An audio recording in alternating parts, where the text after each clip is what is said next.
Good evening, Barbados. Good evening, Caribbean. Good evening, the world.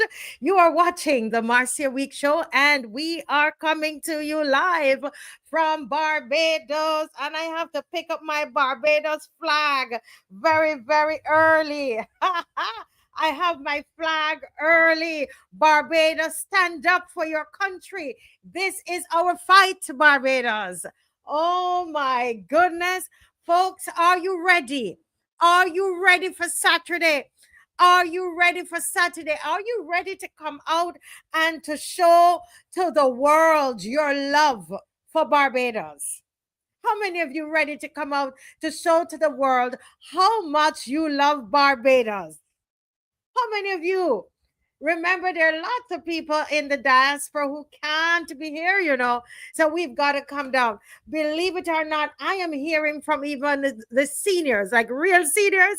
I'm hearing from people who are 80 something telling me that they're coming down because people real vex, people real vex. I tell you, it is just that Barbadian culture, we deal with things very differently. Yes, we deal with things differently, but don't fool yourself. Don't fool yourself. I tell you. Listen, my people, and I want to say that we've had some amazing weeks have been going from January till now. Have been amazing, and it's because of people like Judy Jilks. Listen, my phone doesn't stop ringing, I tell you. My phone doesn't stop getting messages. Things are dropping off the truck inside my phone. Listen, everybody is doing investigation, and that is why we are the opposition. We see Mr. Thorne inside there. Yes, and as he says, he's alone, but he's not lonely. Let me tell you something. We're not talking about a party here. We're talking about him operating in his office as a leader of the opposition. We see the opposition senators inside the Senate, right? And listen, they're not there for themselves. They're there on our behalf. And I see you all. I see you. I see the investigation that you're doing. You all are so amazing. You are amazing, people. Teroni, people are constantly sending me things. Now, I might not be able to respond to everything, but it doesn't mean that I haven't read them, Vernon. I might read it and then I have to quickly go to something else. Okay. So I'm not ignoring you, but it's a lot. And I want to say, when you have something, you found something, listen, this is your show. Queen B. Queen B, this is your show. And I promise you, when we get the stuff, we will go ahead and we will research and make sure that that is correct. People sent me stuff, and I was on the phone today researching, checking out things. Lucinda, Matthew Brown, Nigel Carrington, you have found a place. This is where your voice is heard. All we're committed to is to tell the truth. When we don't know the truth, we will ask questions, right? And if we say something and it's wrong, we're going to come back and we're going to correct it, right? Just in time. We're not afraid to say we were wrong. We're not afraid to say we were wrong. We're going to do all the research that we can do. Yeah? We're going to do all the research we can do, Bajan Boy, Diana Husbands, Jacqueline Allen, Mystic Angel. We're going to do all the research that we can do. And we're going to come and we're going to present, and we're going to, what we don't know as fact, we're going to ask questions. Because one thing, I'm not going to come on here and tell no lies. All right? I'm not into telling nobody no lies. We are going to ask questions, Judith and Tony Paris. Yes. Jacqueline Aline, Sharon Innes. Those of you who are just joining, I just want to say that everybody's turned an investigative journalist and reporter and researcher. You've all turned into that, and it's wonderful.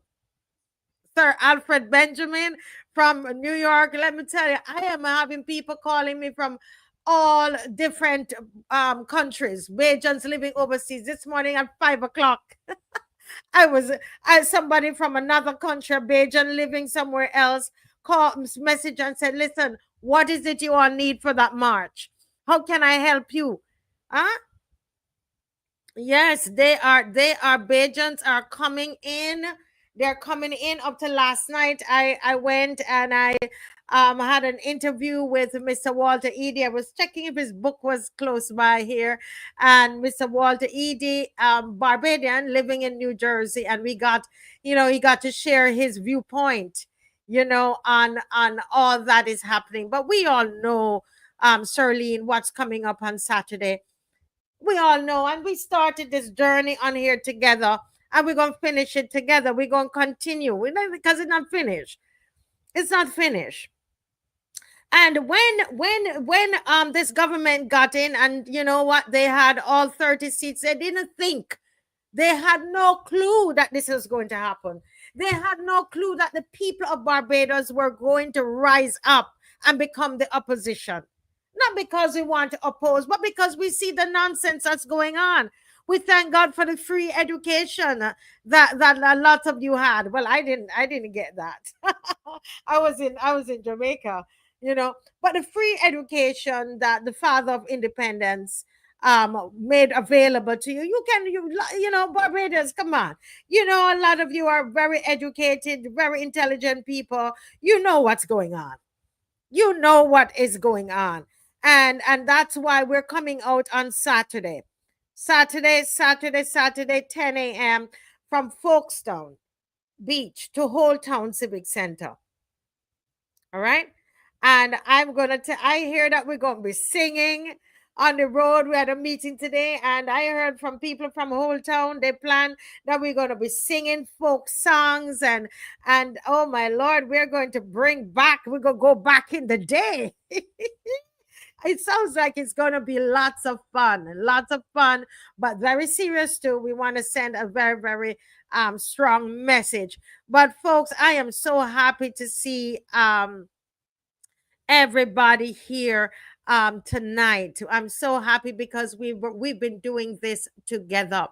I'm kindly asking you to like and to share. We need you to do that tonight. We need you to like and to share tonight. Okay. All right. So please do that. Yeah, very important. Okay, so we are going to go, guys, straight into the national anthem at this time. And I know that tonight when you sing it, it's going to mean a bit more to you. Yeah, it's going to mean a bit more. When you begin to think about what's going to happen on the beachlands, on the coastal areas, places that in another couple of years, you're not going to recognize anymore. Those of you overseas, when you come back, you won't be able to recognize Bridgetown. Yeah. And so I want us to really think about what we're singing tonight with the national anthem. Let's stand for the playing of the national anthem.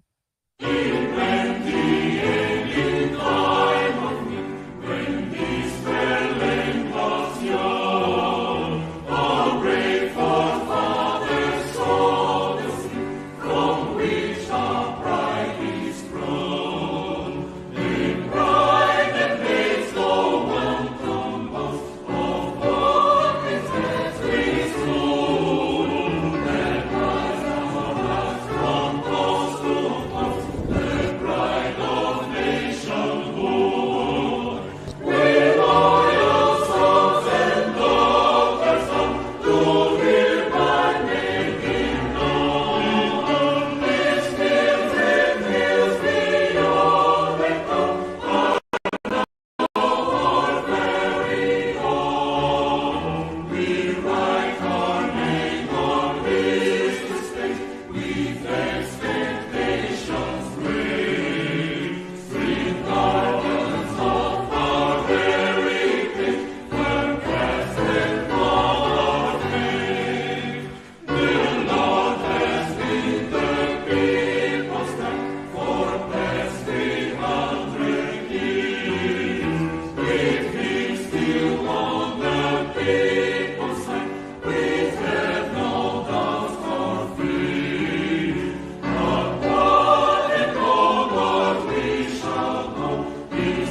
hills, these fields and hills, these fields and hills.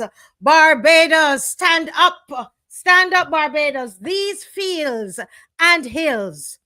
Tonight we're going to go through, I'm just going to spend a few little minutes to go through the national anthem, word for word. Word for word. And as we go through, I want you to think about what's happening in this country. I want to think about what's happening at Gemmott's Lane. I want you to think about what's happening at HOLETOWN, the Pierhead, Bay Street, East Coast, HOLETOWN Civic Center. Think about what's happening there in Brighton. Think about how our coast, they are removing us from the coast and pushing us inland. Think about how after slavery, the land that we were given were the crab hole lands. The beach land is what was given to our ancestors. And after the sugar industry was failing, and they felt they needed something else, then to do something else to diversify the economy, then they moved us from the beach. And they keep moving us. And no, we have our government, our Black leaders who are continuing this, believing it is too good for us. It's too good for us to feel beautiful breeze on our Black skin. It's too good for us to enjoy. We must only give it to foreigners. Only people from outside can go and feel and lay down and feel that wonderful breeze and drive by and look at the sunset and see the blue waters. You know how you feel when you pass and you see those openings? Huh? This is what Father Hatchett was fighting for. Yes, from the church. For you from a church who criticized me for what I'm doing. It was a priest, Father Hatch, sorry. Father Hatch. I read that and forgot the right name. I don't know the man. It's just what I read. Research, Father Hatch. Let's correct the name. Yeah? Is it too good for us that they're going to push us all in and squeeze us up in these little tiny houses? Do you see? Are they building any of these houses they're building? Is it near the sea? All of it is inland. Some little tiny little things they want to build. This is what Father Hatch was let's do this, guys, in the name of Father Hatch. That's what he was fighting for. That's what our ancestors were fighting for. Our heritage destroyed. I'm going to get back to the anthem. Concrete over culture. Our government has chosen concrete over culture. This is not against government. This is for. We are marching for Barbados. This march is not against government. It is for Barbados. Concrete over culture. Profits over people. They have chosen walls, right, to rise up. Our beaches disappear, high-rise buildings stop. Listen, all of these things that's happening. And we're saying stop the land grab, preserve it for our children. We're privatizing paradise. Bay Street, Brighton, Dover, East Coast, BDF headquarters at Garrison, Gibbs Gully, Gemmott's Lane, Oistins, Newton Historic Slave Burial Ground. They had to fight for that. They were going to ride cars, park cars on top of the graves of our ancestors. If people did not stand up. Barbados, we have to stand up. The HOLETOWN Civic Center, the Screw Dock, the world's last standing dock in this hemisphere. Yes, the dry dock. It is a UNESCO heritage site. But let's go back to the anthem. I haven't forgotten it, but I wanted to put everything in context. In plenty and in time of need, when this fair land was young. Say it with me at home. If you have the children nearby, husband and wife, say it together. In plenty and in time of need, when this fair land was young, our brave forefathers sowed the seed from which our pride is sprung. A pride that makes no wanton boast of what it has withstood, that binds our hearts from coast to coast. Coast to coast, we can say, we will be able to say that anymore. The pride of nationhood. Barbados is from coast to coast. It's not us little people in the center. We loyal sons and daughters all do hereby make it known, these fields and hills beyond recall are now our very own. We write our names on history's page with expectations great, Barbados, strict guardians of our heritage. Are you a strict guardian of your heritage? Are you guarding this heritage? People fought and died for it. Are you guarding it? Some would want to give it away. Some would want to break it down. Some would want to sell it. Are you going to guard it?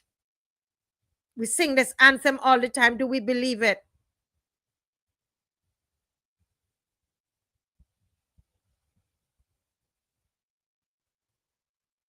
We must not let it happen, guys.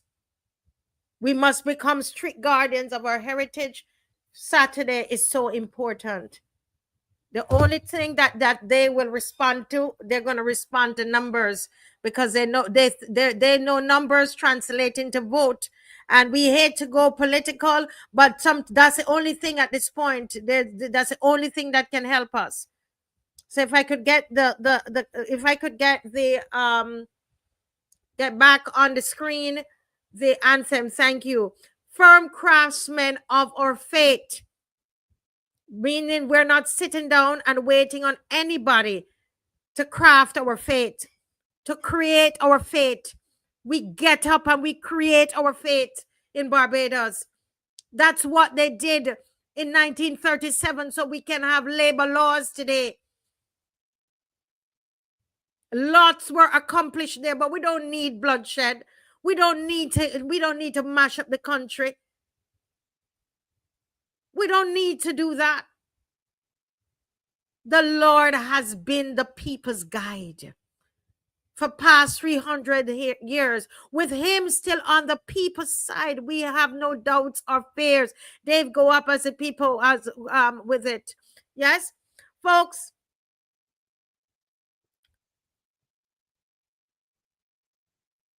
Upward and onward we shall go.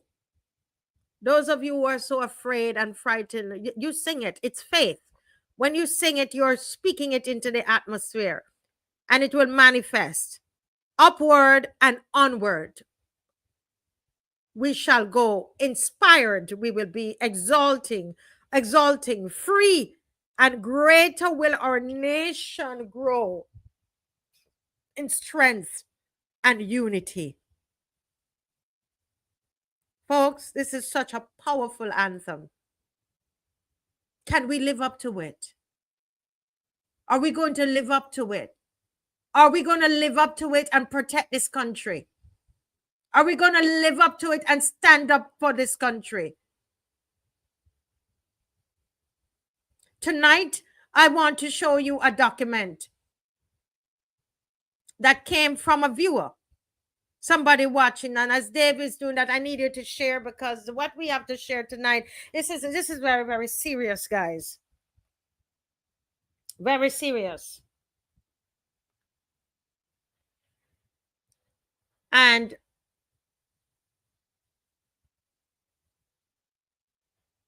I know that Dave,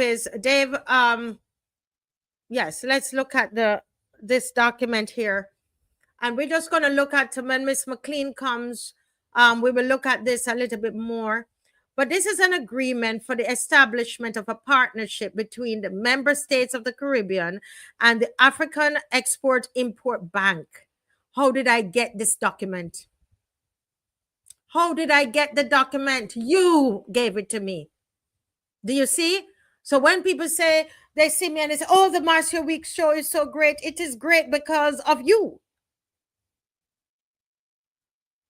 You provide me with these things. You know, I'm like, how on earth will I get something like this? So this is all exclusive right here on the show. Nobody else has it. And so this is a document, and so this spells out the agreement. It is quite a number of pages, and just let me read a bit the beginning parts of it. Says, having the member states of the Caribbean and the African Exim Bank, having regard to the agreement establishing the African Export-Import Bank signed in Abidjan on the 8th of May 1993, which created the bank as a multilateral development finance institution with judicial personality. And it goes on. So I just wanted you to see that, at least the beginning of it, right? That it is an official document. Are we sharing? Are we liking and sharing? Yes. David, if we could go down a little bit, please. And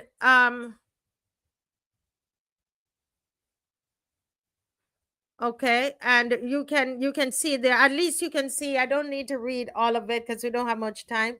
But this is a partnership arrangement between the CARICOM states and this bank. Okay.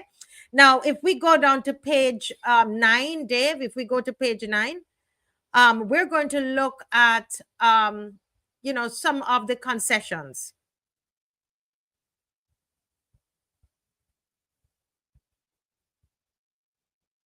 It says personal immunities, privileges, and exemptions. All representatives, the president, vice president, directors, alternate directors, officers, and employees of the bank, and consultants and experts performing missions for the bank shall be immune from legal process with respect to acts performed by them in their official capacity.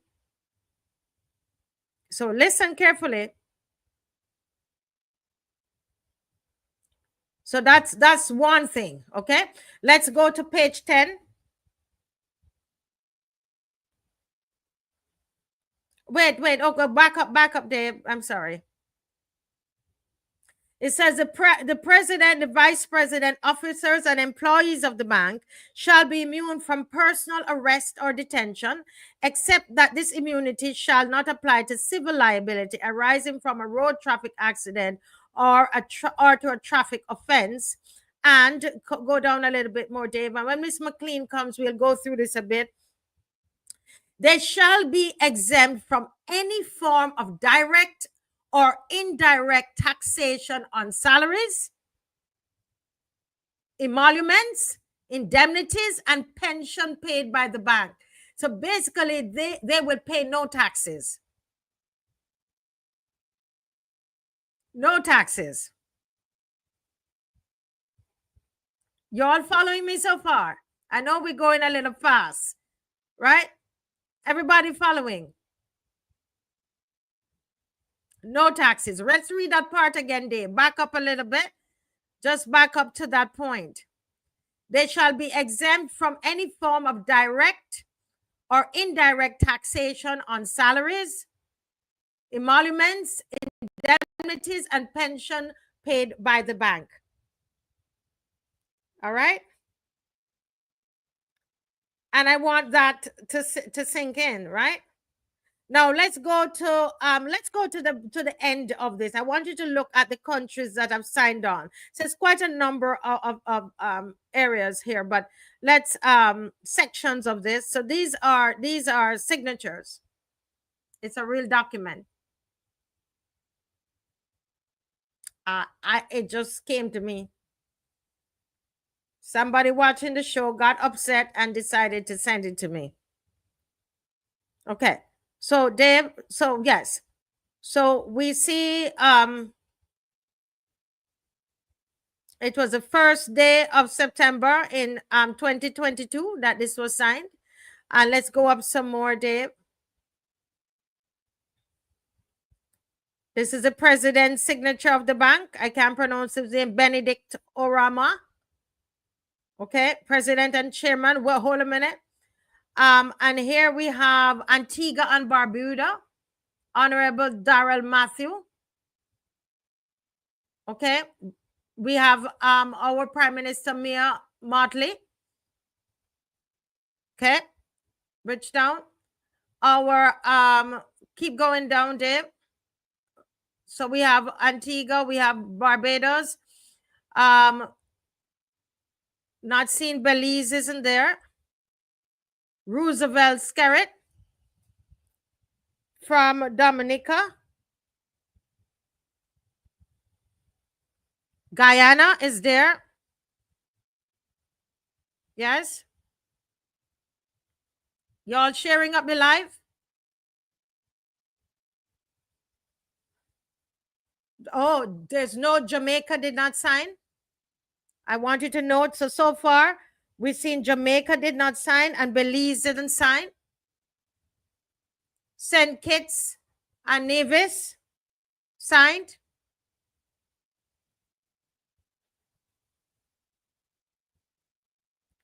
St. Lucia signed.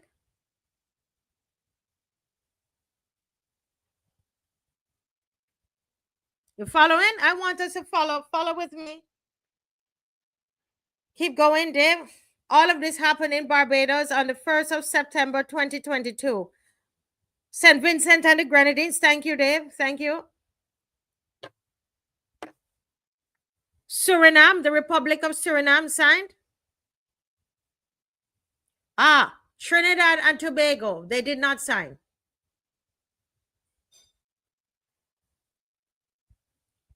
Barbados, I wanted to see this.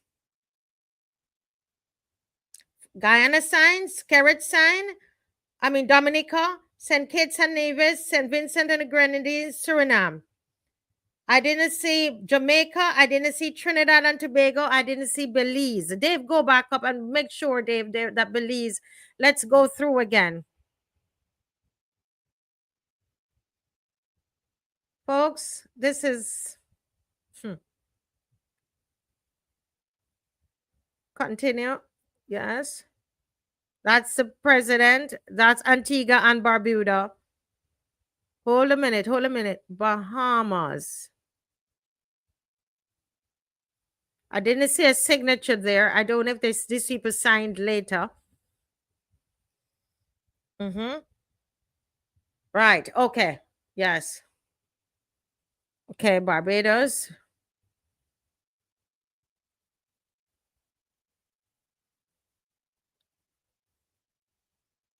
Yes. Belize. Yes, correct. Thank you, Dave. Okay. So far, we didn't see Bahamas. We didn't see Belize. We didn't see Jamaica. We didn't see Trinidad. I don't know if they signed at another time, but I'm telling you that they didn't sign on that day. At least we know that. Okay.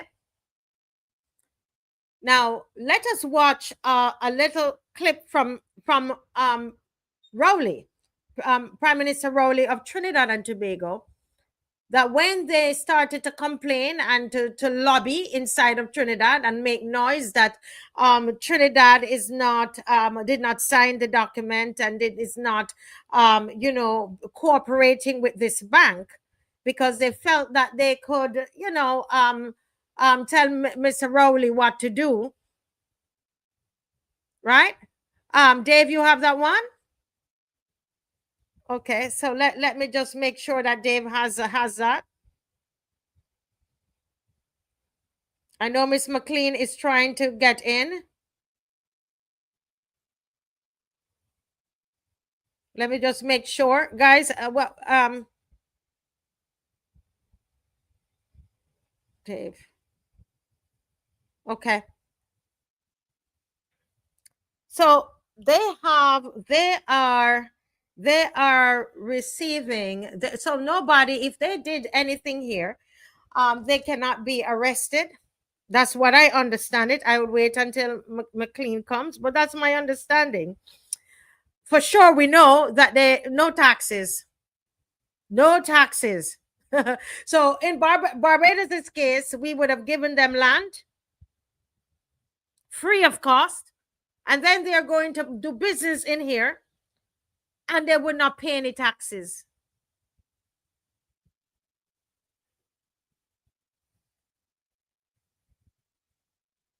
Right? So it's not a video. Okay, so we would just read it if we get it up on the screen.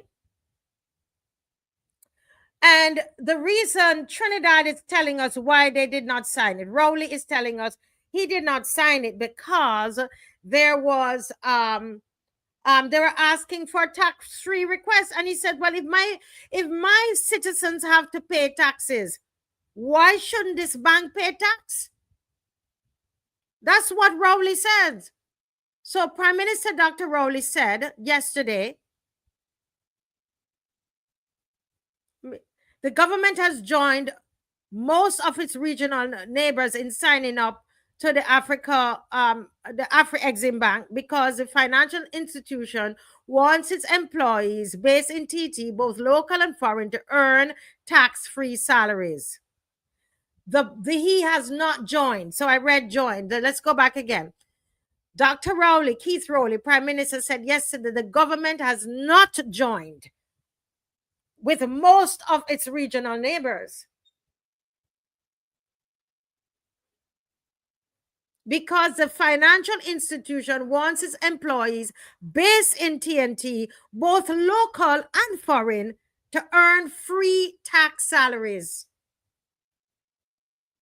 My question is, if you're, they say, oh, they're creating the middle passage and they're connecting with the Caribbean, why do we have to give up so much?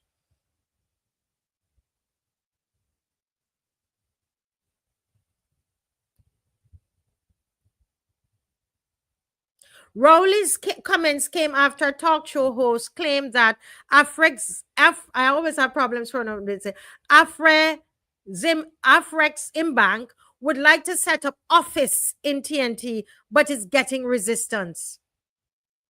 During yesterday's post-cabinet news conference, TNT president said the relationship between Africa and the Caribbean is extremely close in the financial areas. Both regions are trying to invite investment, grow trade, and strengthen diplomacy to work as a unit. You would see how it worked for COVID-19 as we had to rely on South Africa for our major batch of vaccines, the Prime Minister highlighted.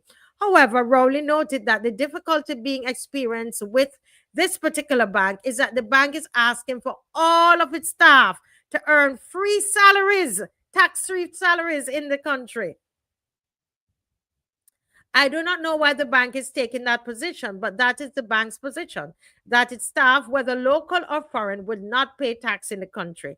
That has far-reaching consequences because it is against the existing arrangements of privileges and immunities and policies. We have several international agencies that reside in Trinidad and Tobago and conduct businesses here. The law and the policies are, if you are a foreigner working with the agency, you will not be taxed in TNT. But local people working for the UN or even the OAS, you're taxable in this country, the Prime Minister explained. I think we could end with that. What are your thoughts about that, guys? We are giving up the land to them for free. They're building. They gave us a loan. They gave a loan, 50 million for the Cricket World Cup. They gave a private entity another 100 million loan, US dollars loan.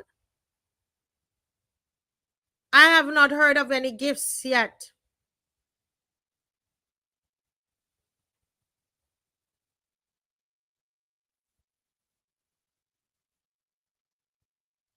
Isn't that interesting?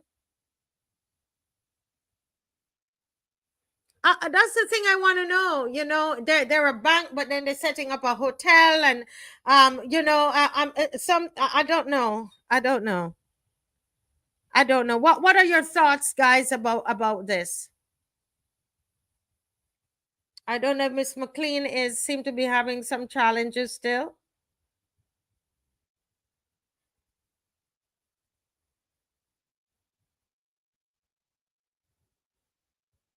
Let me see if Miss McLean can make it in.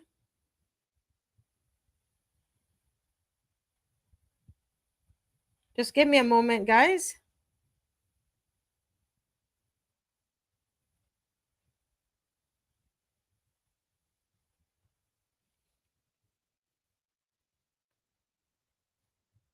Somebody says here, I beg want to give one of the young people in the country free land and tax-free status and let them build a business too. Free land? Even if you buy a land in here, you're paying land tax. And you don't pay your land taxes. We saw the list of persons that buy, I think it's the 27th of this month. Is it the 27th of this month? Somebody correct me if I'm wrong. That if you don't pay them them land taxes, they're going to take your land. So we have devised a way to take the land away from our people. We have devised laws. We've put laws in place. A law, by the way, that this government said that when they got into office, that they were going to remove the land tax. Is the land tax removed? No. The land tax is not removed. In fact, they have listed all the numbers of people who have not paid land tax. And if you owe land tax, your land is going to be taken by a certain time in this month.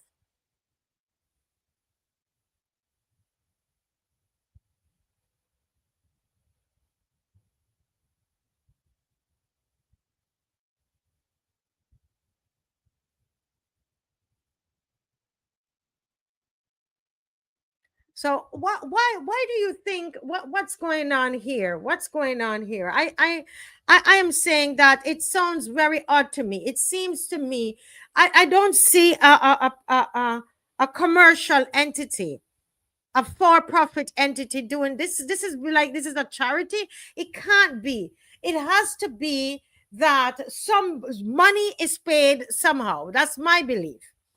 Who it is paid to, I don't know. But there has to be some transaction that occurred. It has to be. You want so much. It doesn't make sense. Huh? It doesn't. Michelle, you're right. It's something about this isn't adding up, my people. Somebody, money has been passed somehow. Why would this is not a charity. This is not an entity that is doing charity work. Why? It's not adding up. I personally believe that there is money that has been passed to whom I don't know. But somebody has been paid for this.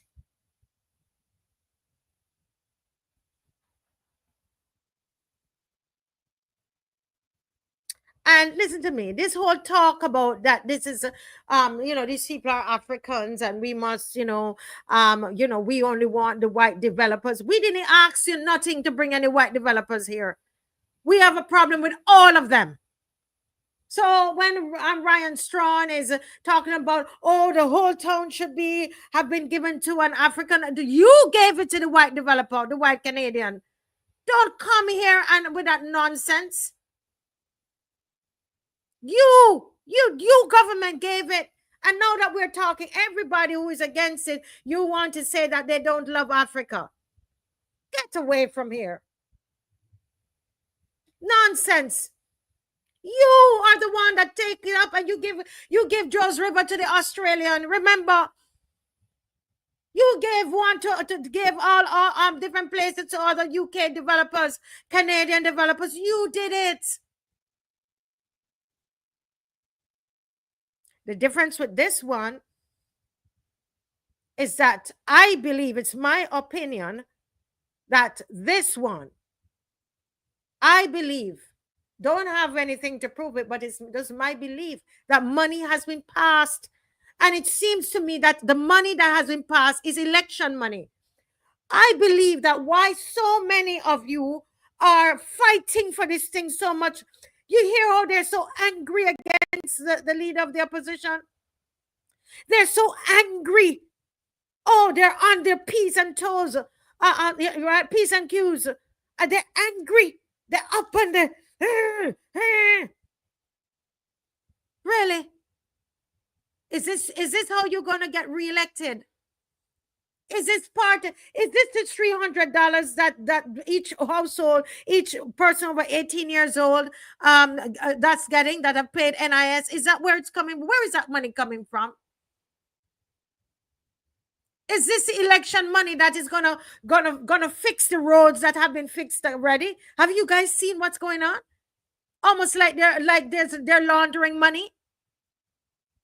Roads that have been fixed are digging up and being fixed again.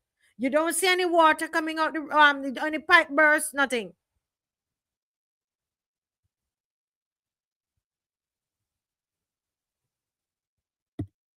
Is this election money? What do you all think?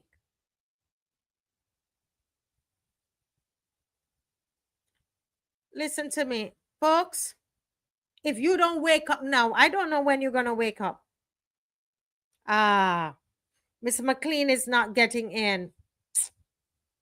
Miss McLean is not getting in, guys. Elections money, Teroni. That's my belief. Elections money. There will be no trace of it. We're not going to, no, this is to make sure. Why would they be all behind this like this? This is how they're going to get reelected, they think. That's what they think. But what we need to do, some of you in the communities, take the money.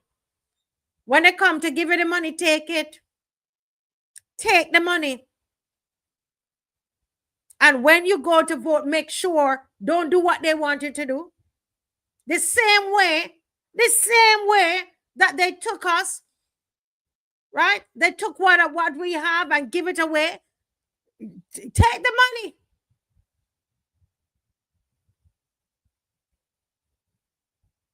Carol, I am saying, if every well-thinking Barbadian, stop and think about it. I agree. Listen to me. All you've got to do is to apply some thought to it. Money pass.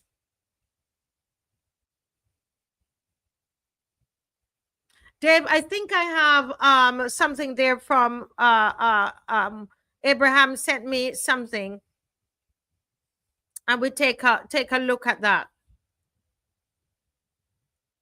Everybody trying to justify it. I'm telling you, Angel, Humble, they are trying to justify it. And I actually have an article. Oh man, I am missing Miss McLean here. Everybody trying to justify it.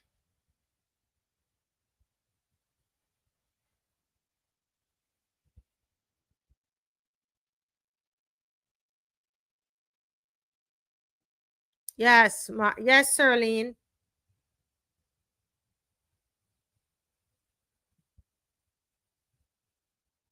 Listen.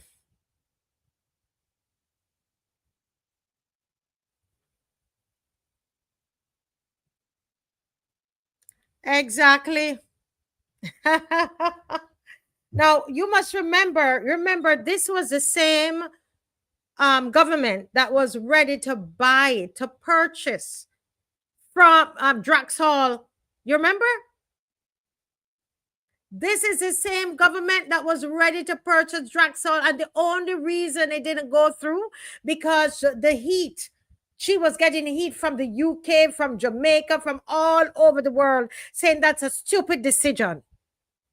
Why are we going to pay the colonizer when the colonizer should be paying us? Don't forget, don't have short memories.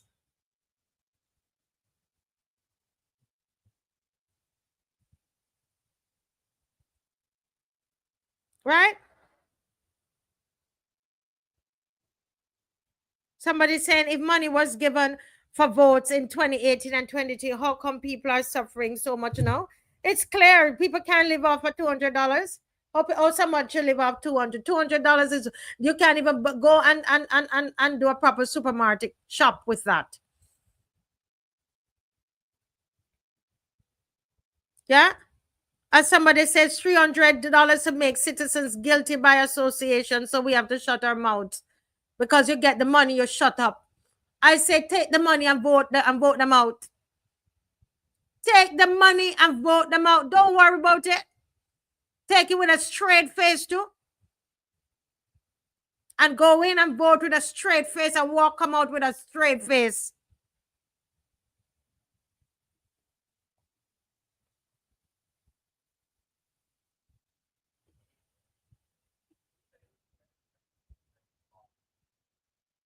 Yeah?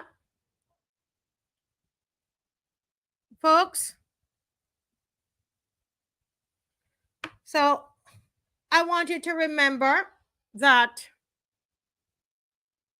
though this bank, this deal had occurred up to 2 years before, we are now just hearing about it.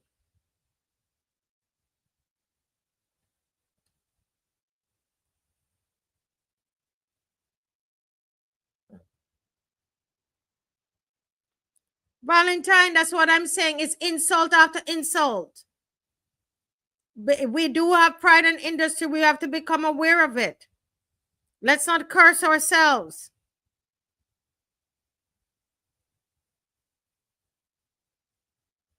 Yeah? Let me see if I can get to this. We're still trying to get Miss McLean to be on. But listen, let's talk among ourselves. Probably tonight we need to talk among ourselves. But you see what they're trying to see. Anybody see what's going on in Dominica? How many of you see what's happening in Dominica?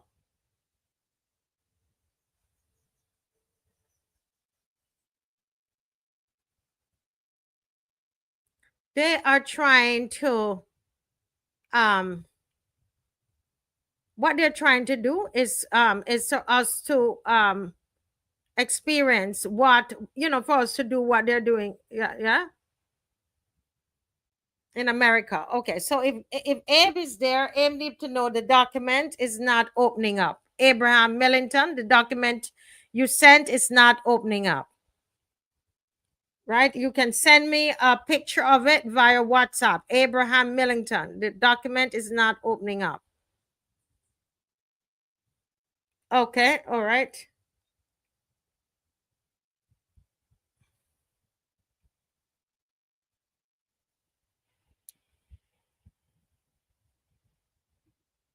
Yep, that's it.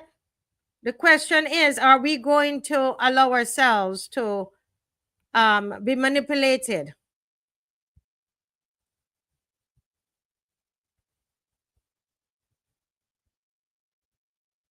See, you see that's the thing. That's the thing, Tony Paris, that we don't believe in ourselves. You see what you said there? If you vote her out, everything falls apart. You're going to tell me there is nobody in here that could run this country? Is that what how you really believe about yourselves? Is that what we believe about ourselves? Barbados, there is nobody.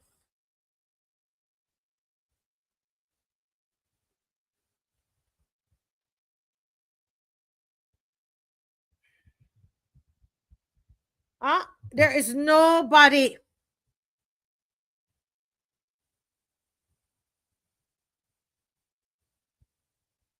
You're going to tell me, is that what we actually believe? Stop and think about it. I want us to think about that. Barbados would fall apart. What is Mia Motley doing for Barbados that nobody else could do? Think about it. Has your life been better?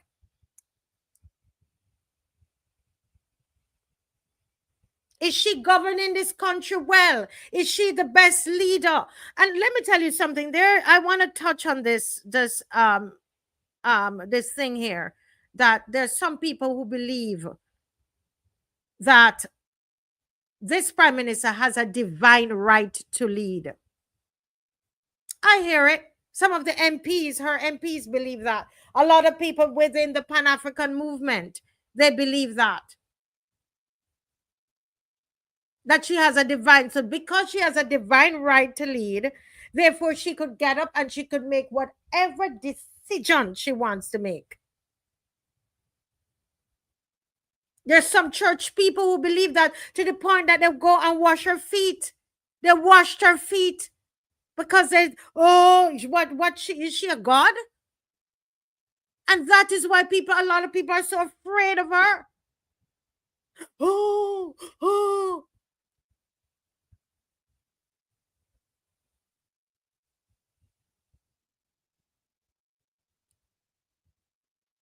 Listen, there's nothing divine. There's nothing divine about the prime minister, not more than there's anything divine about me or about you. Your husband, your wife in your house, your children. We're human beings.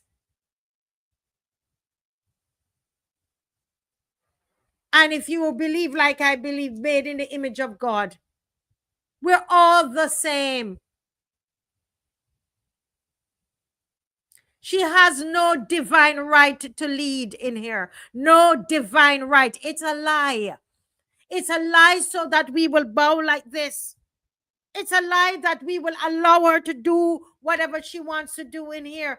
Because now you invoke this divine and this God thing on the people. But she has a divine right to lead. So whatever she does, we take it. That's how the slave trade, all of those colonizers believe they had a divine right to make us slaves because we were less than they were. So we bow. It's the same thing.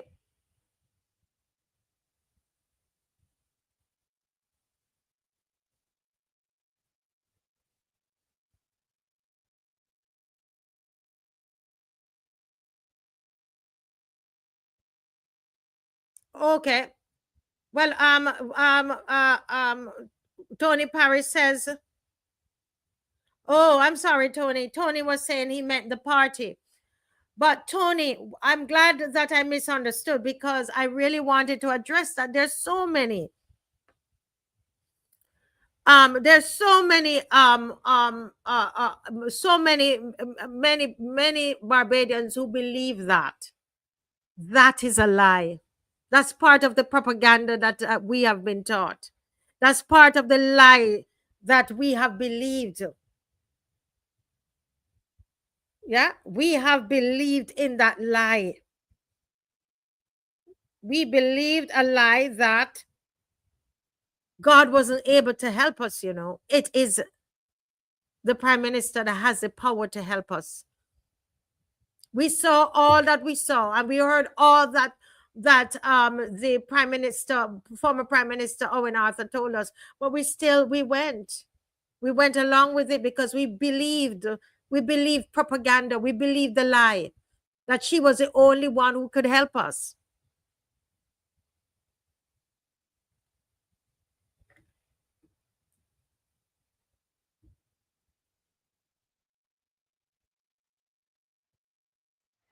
Yeah,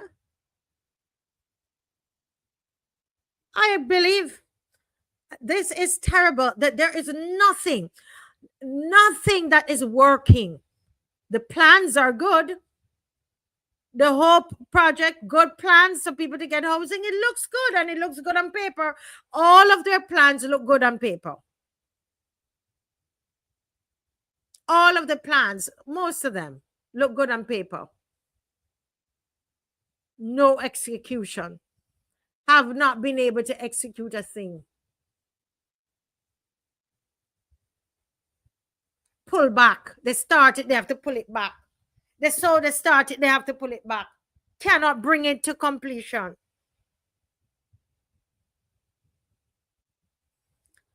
Tell them, M. Gardner, Prime Minister Mia Amor Motley, Prime Minister Mia Motley is a human. She's not God. I said it on this program. She is not God. She is not God, Barbados. Stop this fear.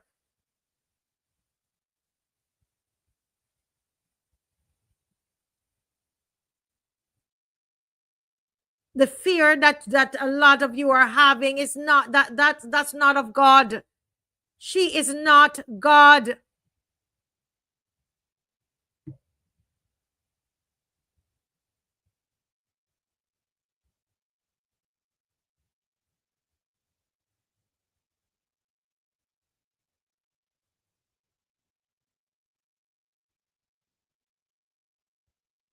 But a lot of people, that's what you're doing. You're looking to her as Savior. You're looking to her as God.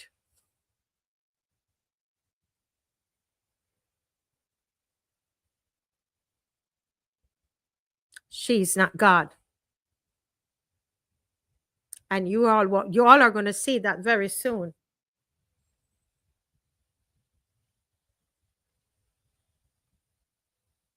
Yeah.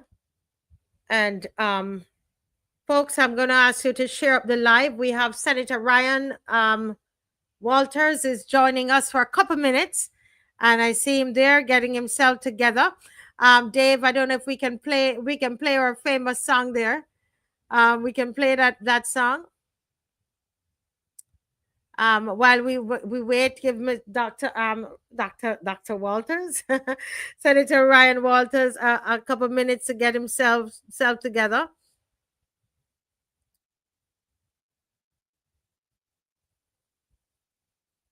When principles do not align, a minister has a duty to resign. Say what? When principles do not align, Marsha say what? To resign. When principles do not align, Marsha say what? To resign. They have reached such a point. Galam. They have reached such a point. Galam. They have reached such a point. Galam, galam, galam, galam, galam, galam. I received a letter from the Honorable Marsha Cattle asking to be relieved of her duties with immediate effect. And she was removed. With immediate effect. She was removed. Can we save some of it for us? No. Save some of it for us? A long strips, a short strips, a flat strips, a big strips. No. We have spoken a lot about heritage. Right now, there's a simple obelisk standing in commemoration of the landing to tell the story of the site.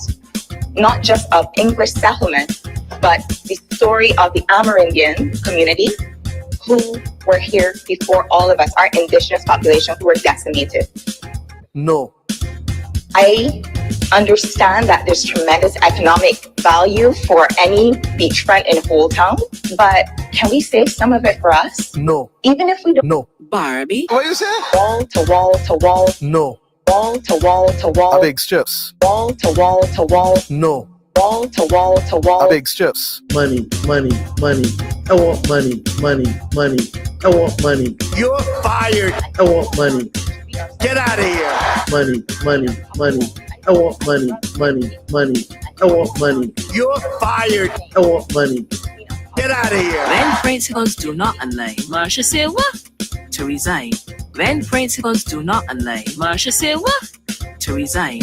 They have reached such a point. Galam. They have reached such a point. Galam. They have reached such a point. Galam, galam, galam, galam, galam, galam. I think that we could do more.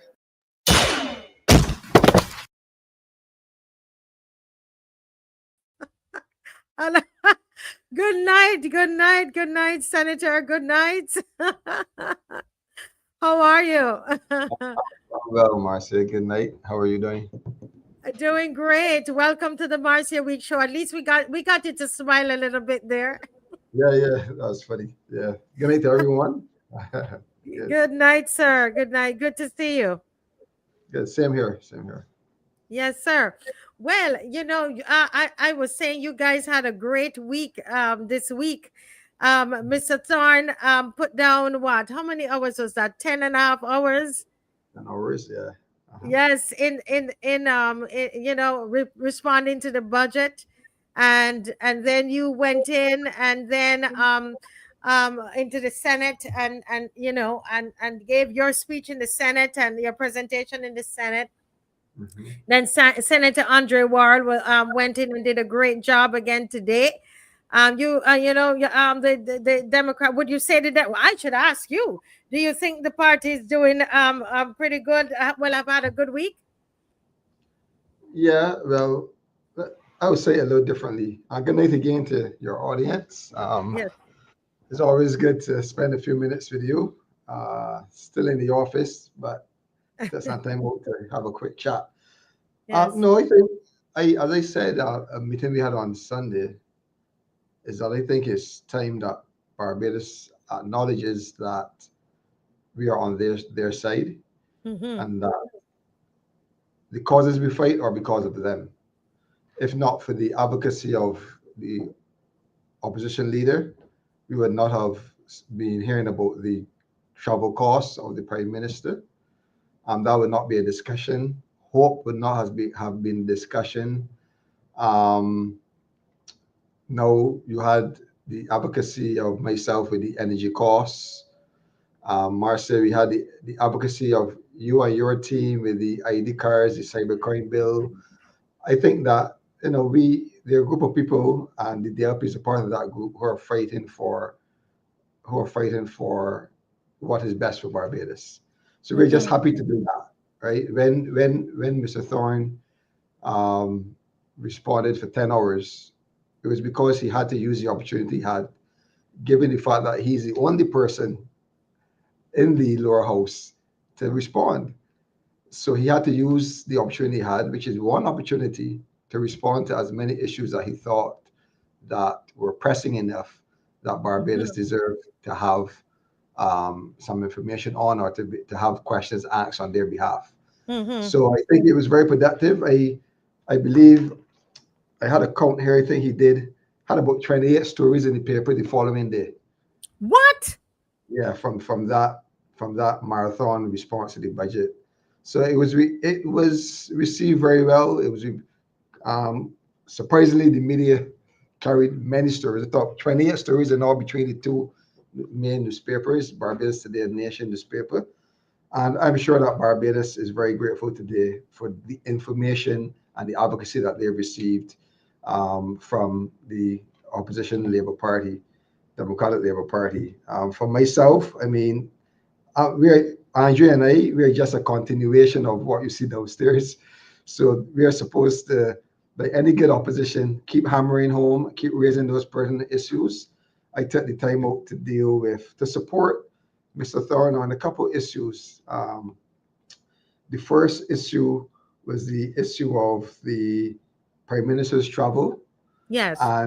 And the second issue is to continue the call for answers on hope, or to keep questioning them as well. And we can go through that as we spoke. But I spoke about some of the cost of living issues that were not addressed.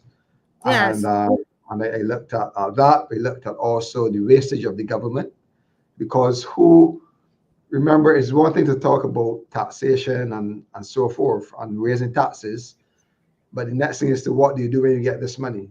If you're going to raise taxes, you got to be good stewards of the public purse, by not wastage, by not squandering, and by no corruption as well. Yes. So those are the couple of things that we looked at. We didn't have as much time as the opposition leader. I had 2 hours to respond, and Senator Worrell had 1 hour today. But we are outnumbered, so we have to try to be strategic in terms of the topics we choose and the amount of information we give on each topic. So we just try our best to fit within those parameters. What I love is how you guys you work as a team. So as you said, you then pick up on a lot of what Mr. Thorne would have presented in those 10.5 hours, and in your time, your 2 hours, then you are able to expand on it, break it down, etc. What was the response like in the Senate for you this time around? Well, the response, it was a robust debate. I think I've had enough experience now to try to, as best as I could, to try to not be interrupted by points of order. It's a real distraction when you're in a groove. But I've tried to use, that's why I try to use data and facts as much as possible. I'll point to those, to kind of cement my conversation in the Senate, or to put my point over. You would imagine that they, as I said, they have the advantage, so they can sit, and because there's so many of them, they can then divide each issue and actually expand on it for even longer than we can. Yes. Right? Because remember, if we have 2 hours and we have on average 5 topics, we don't have much time. But if one person raises one topic each and has an hour each, they're then able to expand. However, it's important for us. It was important for me to follow up on a couple of the issues that Mr. Thorne raised, because he was not able to respond to those answers. Obviously, we did hold a press conference where he addressed some of those issues as well, but as it relates to part of the parliamentary process, I would have, and Nigel and myself would have then followed up. I kind of re-emphasized the points that he had made in the lower house as well. Yeah. So one of the things is that was interesting to me was the cost of the trips to the Prime Minister. Yes, yes.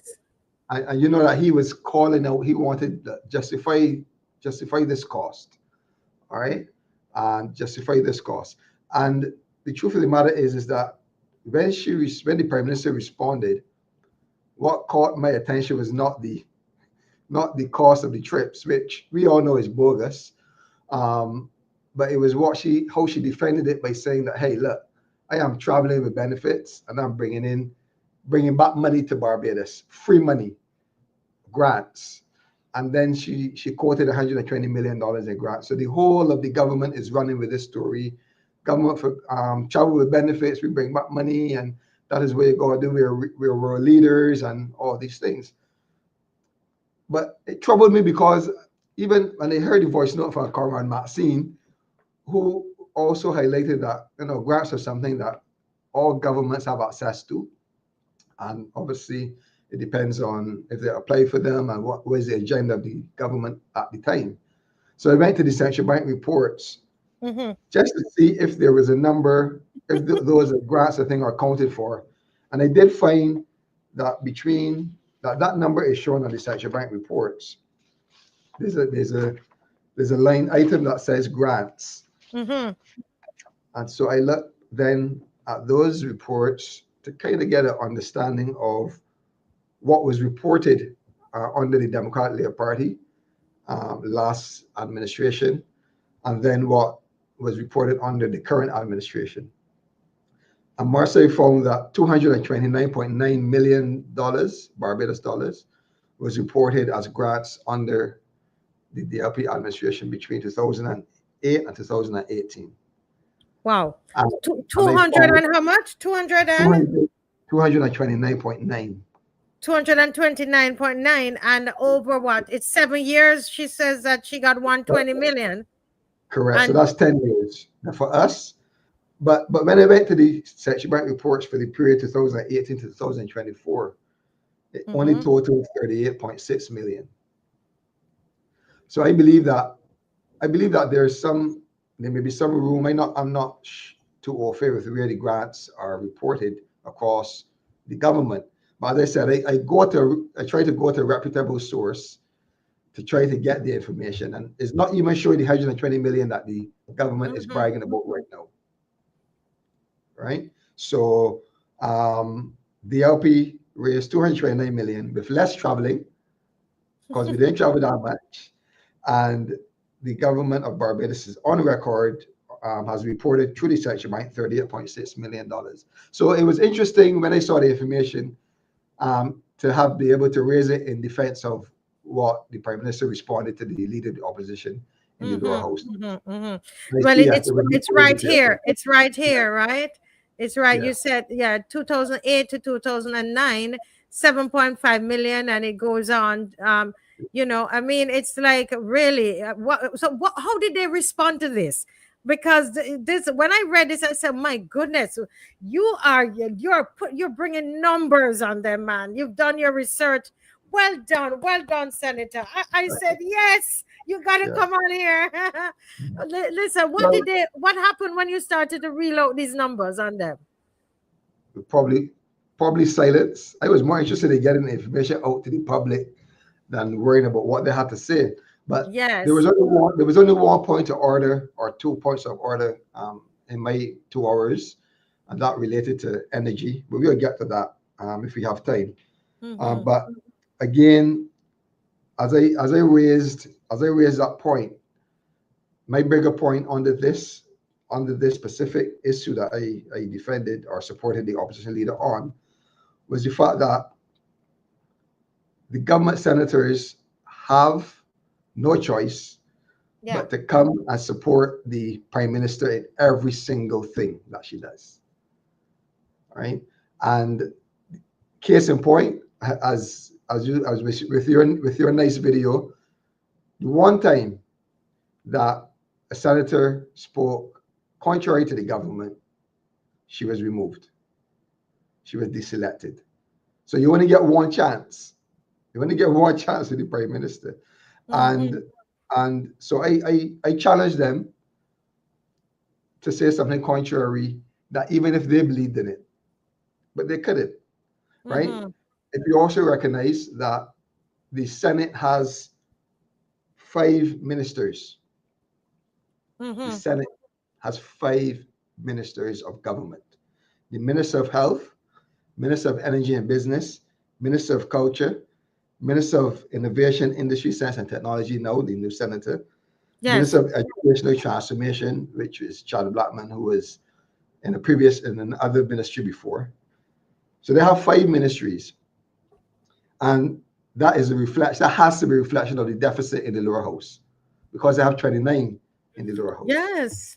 Right. And I think 2 ministries in particular might cause alarm, because they're usually I think this is the first time they're from the Senate. That's education and health.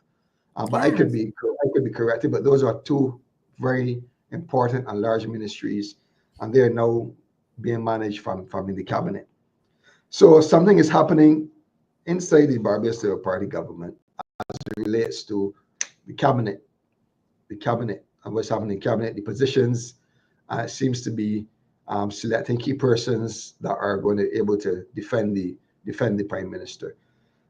So that was an interesting point that we made. The consultant fee of, is it $140,000 a month? Yeah, I think it's $140,000 a month. But before we move off of that point, the point I also made to them about the trips was that the prime minister said it was 93 trips that she made. Yes. But it was only 94 months that they were in office. When I read that, I said, Ryan, why you mash up the people like that? Say that again, Ryan. Say that again, Ryan. They were also on May 2018. So that's only 94 months. It's a fact. I'm not making it up. And part of that was COVID. Yes. So at COVID, you know how travel was. There was very little travel. Yes. The prime minister is arguably traveling at least every 2 to 3 weeks. Every 2 to 3 weeks. Yeah. When I saw that, I said, my goodness, every 2 to 3, and that sounds really like what has happened. Every 2 to 3 weeks, she's out of here. And even if they could defend the $120 million in grants, it's clear that based on the CIVIC reports, the Democratic Labour Party over a 10-year period received $229.9 million in grants. And Matt C will be better able to explain those grants. Yeah, she's having some technical issues tonight. Yeah, having some technical issues. I was hoping she would have been on here when you're on as well. Yeah. Yes, no, but that's awesome. So tell us about energy, because I know you don't have much time with us tonight. You're a busy man. Yeah. Yeah. But the Minister of Energy spoke for about 40 minutes on energy, I think. Because she's the leader of opposition. Lisa Cummings is the leader of opposition business and the Minister of Energy. So that was her area to speak on. So it was no surprise. But I received a call after we were at lunch, actually. After I spoke and we broke for lunch. And the person told me, I kid you not, that they didn't understand one thing she was saying. Right? And that is why during my presentation, I didn't engage in the detailed discussion with her. I asked her that what Barbadians want to know. Will electricity costs come down or stabilize? If you could answer that for Barbadians, we will be happy. Right? Because right now, energy is in a mess. And without getting too detailed, this is a picture of energy. Government has encouraged persons, especially large investors, to jump or hop on the renewable energy bandwagon. So they have said that they're going to unlock all this investment that's in the bank. You're going to get your fixed return on your investment, and you will be happy as an investor. The government also said that it would reduce the price that the country is paying, for importing fuel, because it will reduce our fuel costs, so we will save US dollars for an exchange going out of the country. And we were also promised that it should also reflect a reduction in the bills, or light bills. But what you've seen is that the conversation has been so much focused on investment and return on investment, and trying to get as much hundreds of millions of dollars invested, that they've took the eyes off of the costs that households have to pay. And small businesses have to pay. And if you go to the Barbados Light and Power website, and if you go where there's a page where you go and track the fuel clause adjustment, you will see that the Light and Power for the last 3 months is paying more for renewable energy than it is paying for fossil fuel. And renewable energy is the solar panels on your roof. Who is soaking in all of this heat and sun. That is free of cost. The sun doesn't say, oh, I can charge you 50 cents today and I can charge you 40 cents tomorrow. The clouds will determine how much to charge. But the point is that there is a phenomenon now where the Light and Power is paying more for renewable energy than it's paying for fossil fuel over the last 3 months. And if this continues, or light bills, if this continues and the grid continually becomes unlocked and more investment goes on the grid, more renewable energy goes on the grid, you can imagine that bills will go up. Number 2, and this is notwithstanding that the whole conversation now is around battery storage. And the reason why they're locked out of the grid is because they now have to put storage capacity. And the storage capacity comes at a cost. So at that cost, I did know that they're purchasing, that the Power is currently purchasing renewable energy at, and you're going to even get a higher cost, much higher cost, than you're going to get a fossil fuel. So there has to be a reset if Barbados are going to benefit. There has to be a reset, because you will hear the experts will talk about who's going to pay for the transition. Exactly. Right? And that's what they mean. Who's going to pay for all this upfront cost, all this battery storage, this high repayment to investors who are selling energy to the Light and Power. So we're in a dilemma. There is no assurance that this is going to happen, at least not in the next 12 months. So when you asked her that question, what was her response? Well, obviously she couldn't respond at the time, but in her wrap-up, she did not respond to any questions. She used the wrap-up to talk about the Public Accounts Committee and try to justify why her government has chosen the positions that they've chosen, which is not allow the chairman of the Public Accounts Committee, who's the leader of the opposition, to set an agenda. So she has not responded to those questions. about electricity cost to Barbadians. So, she really has no defense. And I challenge the Minister of Energy to do one thing for us, right? On behalf of the people of Barbados. She needs to speak to Barbadians. Currently, she's speaking to a small group of people who are either business investors or either business owners or business managers. If you, Marcia, or any of your viewers can write in the comments and say anytime they saw the Minister of Energy speaking to their concerns, holding a press conference, fielding questions, or even speaking to them in language that they understand, that they get, that makes sense to them, I will buy them lunch tomorrow. Right? So it has not happened. So I actually urged her on Monday to do that on behalf of, she's a government minister. You might not run for elective politics, but you have a duty to the people. Good point. That's a very good point you're making, because we don't see her. She doesn't address anything. She's not speaking to us, as you're saying. She's not speaking to us, and I totally agree with you. And we are just so happy. I know you have a whole lot going on, but I'm so happy that that you took the time to be with us this evening. Is there anything else on your mind that you want to share with us? Yeah, I think it's just one other thing.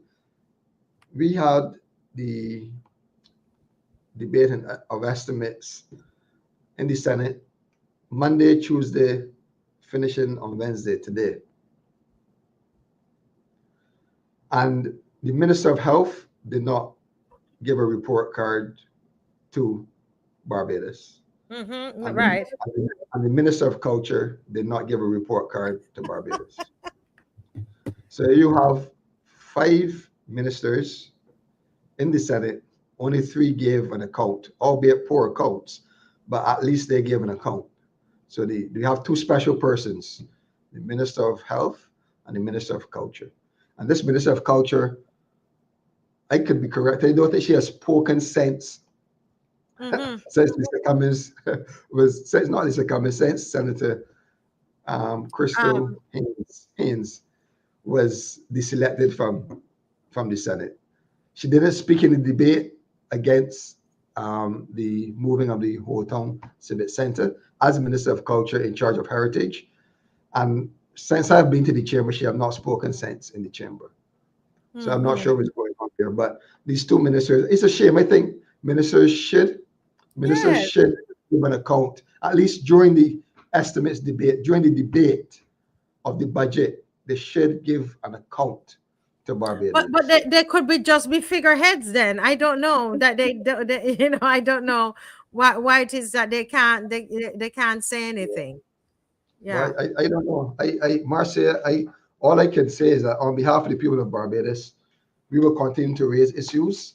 I raised the fact that this government has raised at least $38 billion in taxes over the last 8 years. If we include the upcoming year, $38 billion in revenue from taxes. Yeah. 25.5 billion non-tax revenue, 1.8 billion borrowing, 9.6 billion.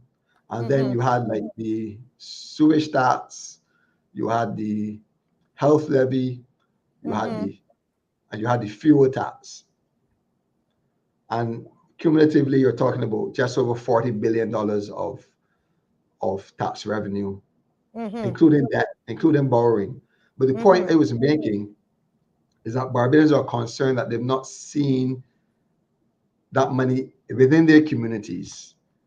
Yes. Within the system. When you go to our schools, they are in the same, actually the Ministry of Education is running the same budget, approximately the same budgets that they ran 4 or 5 years ago. So you're not seeing that additional investment into the school system, in terms of infrastructure. The healthcare system. What the government did is, as they raised the revenue for the health levy, they Mhm. reduce the expenditure, the estimates, rather than supplementing that health levy with the current expenditure before the tax was on, to recapitalize and to give the health sector more revenue to improve the service at the polytechnic or the polyclinics and in the hospital generally, even beyond the walls of the A&E. They reduced the subvention to the hospital, and then they drew the balance from the health levy. So the taxpayers then benefit then from the injection of the health levy in the system, because they pretty much have the same amount of money or very immaterial increase to do the work that is needed at the Right. hospital, right? You also see with the road tax, going away and the fuel tax, we are still borrowing excessive sums of money to repair our roads. So when you start to think about these things, Right. the garbage and the sewage tax, well, I'll give them the fact that the garbage component is really supposed to run the sanitation service. Mhm. No, so that's fine. I Yes. think when I look back at the numbers, I think the numbers align there. But with the Mhm. sewage component, this is where Barbados could have gotten the ease, because they run up and down this country talking about the debt to swap transactions that they did, and how much we're going to save, and we're all increasing debt, and we're going to redo the sewage plant, and we're going to be running water up to the farmers, and they're going to be doing a whole lot of things with this money and stuff like that. So they have now repurposed the sewage component of the garbage and sewage contribution to deal with those issues.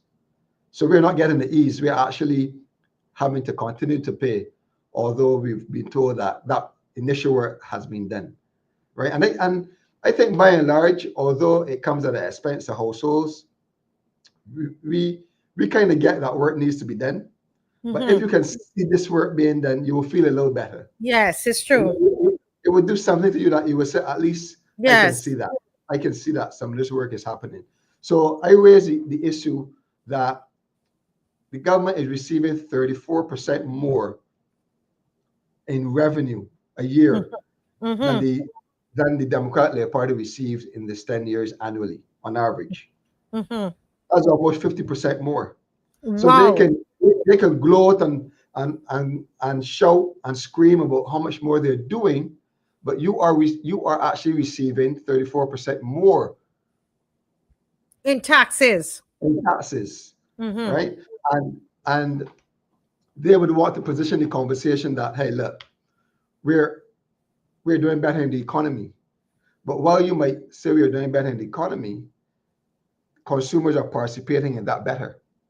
Because without consumers, businesses will not make a profit.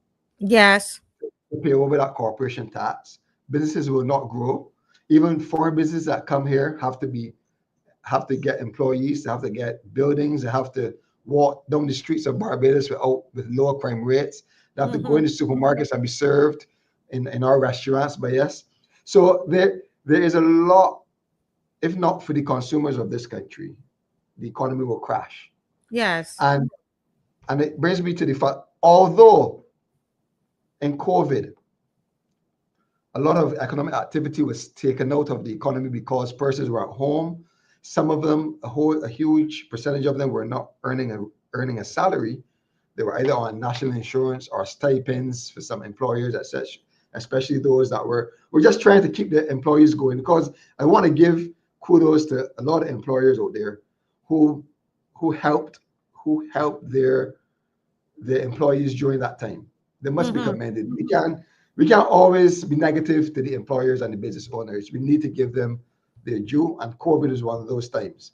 But the point I'm making is that when I put it into context that the government of Barbados had made more revenue between 2000 in taxes between 2018 and 2026, ending the next year, than the government made between 2008 and 2018 combined.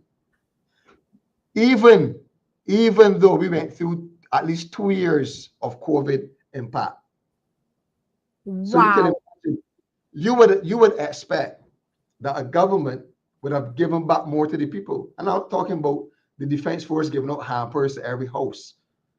I'm talking about income tax rebates. I'm Yes, talking about yes.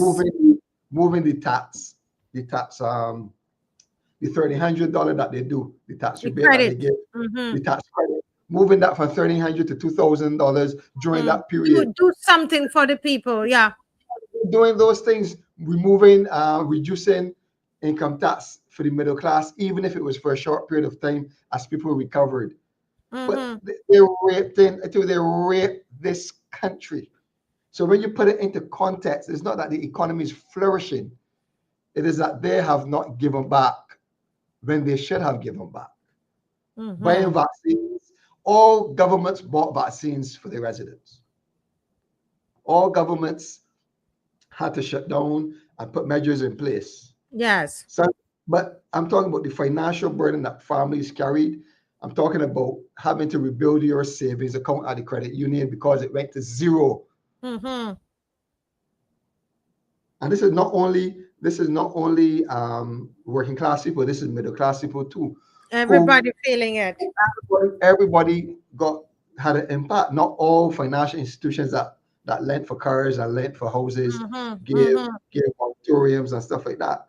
So if I put it into context, there's so much that this government has been given, not only 29.6 now, they've been given a whole wash plan of money.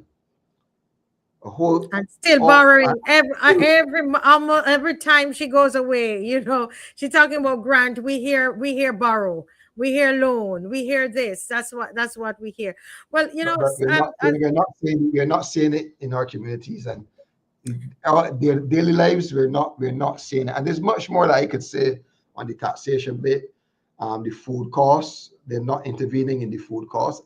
I believe that they've kind of absent themselves from that conversation as well in terms of protecting consumers with inflation. Yes. But that's pretty much it, Marcia. I know you told me that you don't have much time, but when you come on, it is so interesting for me because I'm into numbers as well, and I can't wait for us to do a show, Senator Walters, where we have all the taxation, all the revenue that they have made through taxation and through loan as well. That over 40 billion. Add it up and let's show the people how it has been spent. Let's break it down for people. I like that, and I think others will be interested as well, because we want to know how these numbers are, how are they using the money, how much, what is set aside in the budget for education, and why has it not changed over 4 or 5 years? If so much is coming in, why hasn't more been put at budgeted for education? Things like that. We want to be able to break it down. I long for that kind of show. All right. So just telling you. When you're ready, I'll get the PowerPoints made for you. Okay. Just give me the information. We'll create them because I know you're busy, and get the PowerPoint. Right. But before you go, you're coming. You see, Jayan is here. Jayan is from Brighton, and he's one of the activists in Brighton, complaining of what's going on there with they're building a high-rise hotel. But let me ask you something, Senator. Are you coming on Saturday? I'm putting you on the spot. Yes, I plan to be there. Yes, I plan to be there. Bring out the whole family. We'll be there. We'll be there. My team and I will be there. We've canceled our fundraising, fish cakes, and all that, and we will join you on Saturday. Yeah. Yes. Come on down. It's a pity we didn't say to you, come on. If we had told them we were doing that, come and sell the fish cakes down there. That could have worked. Donate. We don't have to come and donate the fish cakes. That's fine. Next time, but we'll be there. I'll be there for sure. Hoping for good weather as well. So you'll see me on Saturday morning. Bring people from your constituency. Come down. We've sent a letter out, by the way, an invitation to all political parties in Barbados. We plan to even invite the government, invite the senators, everybody to come down, because this is about our country. This is not against the government. This is for Barbados. This is a march for Barbados. right? So thank you so much, Senator, for joining us. Very well done. Thank you. All right, thank you. I Bye-bye. know you're tired. Go and get some rest. Go finish our work first. See Yes. you later. Okay. All right. Bye bye. Yeah. Hello, Jehan. How are you? Hello there. I'm still doing good. Still hanging in there. Yes, we're hearing a feedback. Is it better now? Feedback, that might be my whistling frogs in the bushes. Oh, I see. I see. I see. Okay. Yes, sir. Yes, sir. So we welcome to the Marcia Week show again, Jayan. And we have, I hope Dave could put up the poster. Today we had a great meeting, Jayan, as we were planning for Saturday. Are you excited about Saturday? Yeah, I'm looking forward to see who comes out and what we can accomplish. Yes, yes. Can you tell the people some of what they should expect? What are some of the plans that are in place for Saturday? Well, you might be the best person to explain that part. I was listening to what y'all were saying, and I know that there's going to be some live entertainment once it gets finished. You have spoken word, you have drumming, you're going to have music.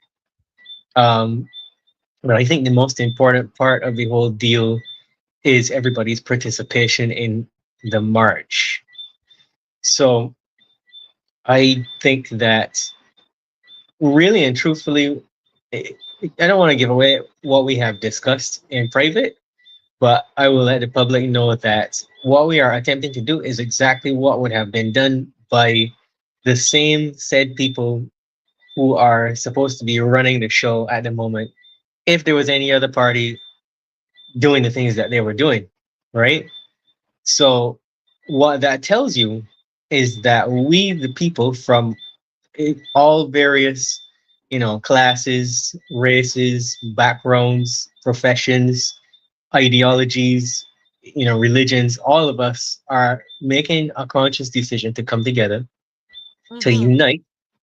The word community can be broken down into two things: common, unity, and we all have a common interest, which is the preservation of what belongs to us in Barbados.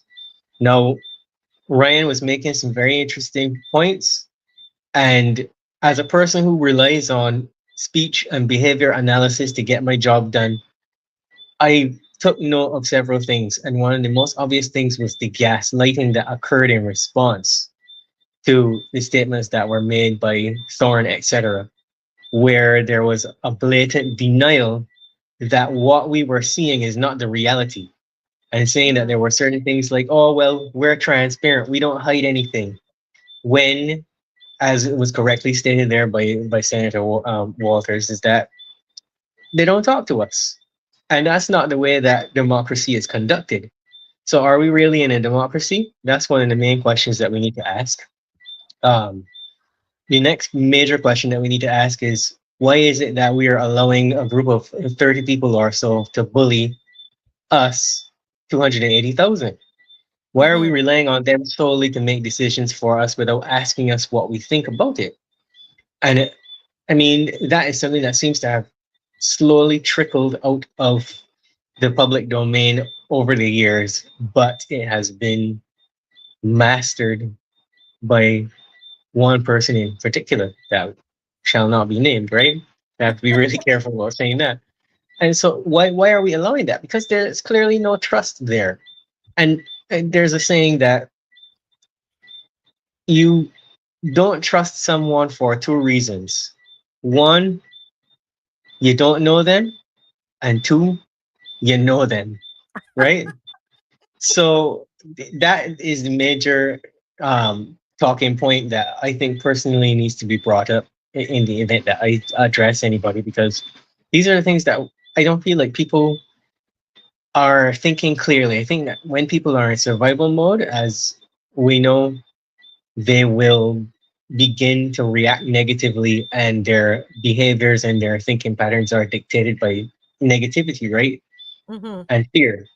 So that clouds most people's judgments where they're not asking those questions. Like I was saying to you, we could get some popular entertainers of a particular age group to join us, that would be great, because there's a whole demographic of people who are more concerned about when they can roll the next joint and when they're going to go to the next party, especially since April is going to be the kickoff of the crop over season and things like that. People are only worried about that. They don't care that, we're Yes. about to be put inside of a concrete jungle, right? So we need to find ways to appeal to that demographic, because if there's no money, there's no parties. Plain and simple. Correct. And when you outgrow those parties, there's no life for you beyond that, right? So we have to begin to speak to people on various levels. We have to try to gauge what levels everybody might be at. And like I was saying the last time I was on here, that there's a saying, I remember who said it. It was M. Scott Peck, an author of a book called People of the Lie. It was written in 1983, and he said evil is live spelled backwards. What he was suggesting is that anything that is evil is inherently against life, against the natural flourishing human life, animal life, nature, etc. And so if you look at this scenario, it is obvious to see that what is happening is a manifestation of evil, because it is anti-life. Sea turtles are being threatened. Our beaches are being threatened. They want to pump contaminated water into the sea. They want to set up and put construction right near the water's edge, where all of the chemicals used during construction, all the materials will be going right into the sea. All those kinds of things like that on a mass scale. Our reefs are dying. Why all of these things that are violations of the Environmental Protection Act being allowed to happen, and nobody's saying anything about it, and you can't call anybody and get any answers? Now, if you were staging a coup, what would you do? You would make it so that the average person trying to contest anything happening would not be able to reach anyone for questioning. Right. You would shut off all access, right? So is it a coincidence that when you call the Environmental Protection Department or whoever else to ask questions that you can't get anybody on the phone? Or is that just a happy accident? Is it that it is purpose work, or is it that nobody's working? And in either scenario, because I like to be fair and I like to give people the benefit of the doubt, in either scenario, if it is just that people are busy, why is that? What are they so busy doing? Because they're not busy investigating the issues that matter. And that is one of the biggest problems in this country. Everybody is looking at everything except the ball. You cannot win a tennis match if you don't know where the ball is. You understand? Right? So you have been caught. You still have not gotten anybody at the environmental office as yet. So I have not spoken to anybody from the Environmental Protection Department, except for two ladies that come down here every Monday to test the water, and they don't know anything about the situation, right? And no one can tell you that anything is being done. It seems as though you can't reach anyone to give any updates on whether the situation here has been investigated or what has come out of it. All I can tell you is that construction has come to a standstill, but they're preparing to move forward anyway, because that's the kind of evil that you're dealing with. People that are going to continue to push and push and push to reach a certain point, because in any construction project, the goal is to get it to a certain point where no one can contest it, right? You can't stop the project at that point. So basically my goal has been to hold them off for as long as possible by using the avenues that we're, I guess one is the word, allowed to have, right?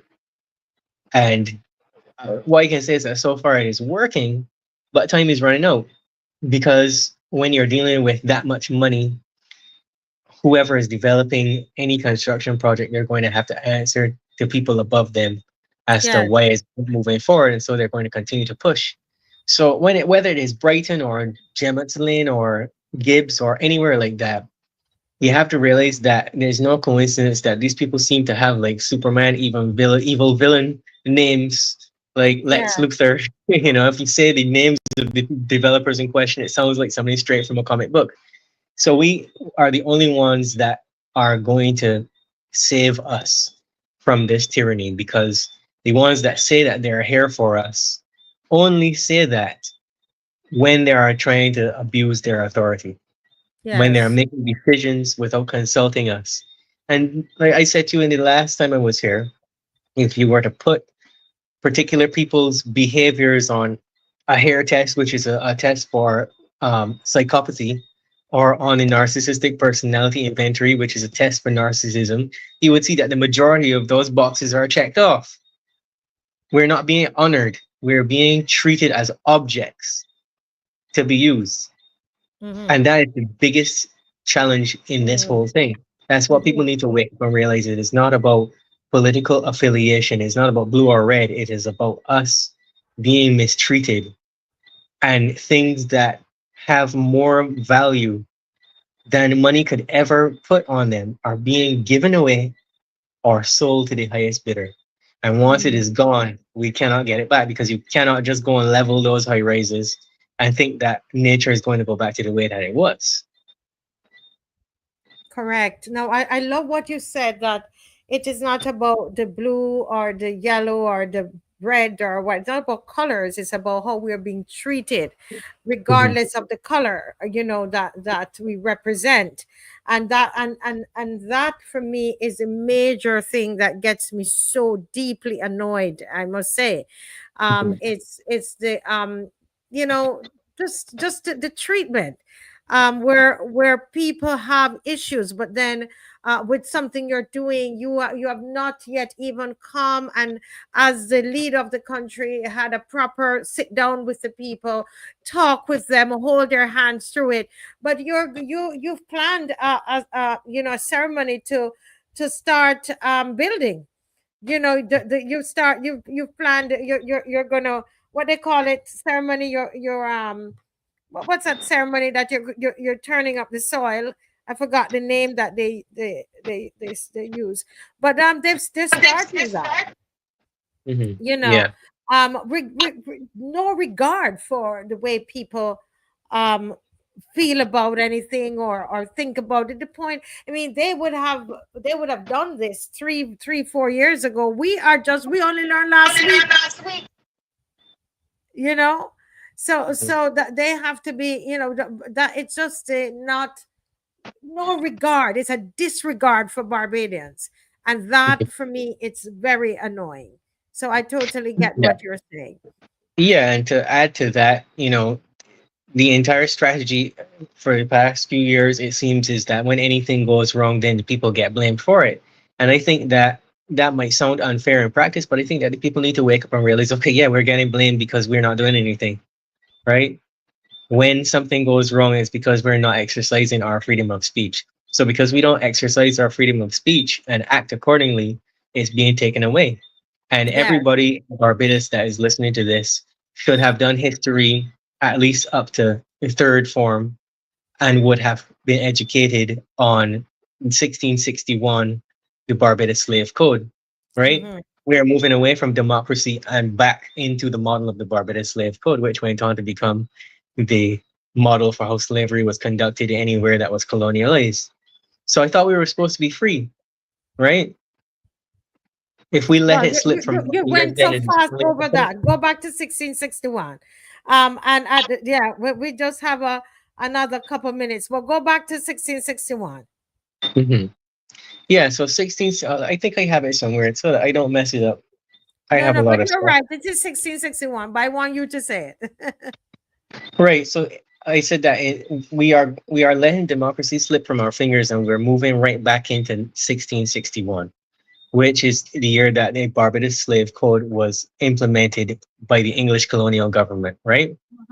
So that then went on to basically regulate the treatment of enslaved Africans on the island. And it was also used as the same code everywhere else that had been colonialized, right? So it was the model for slavery.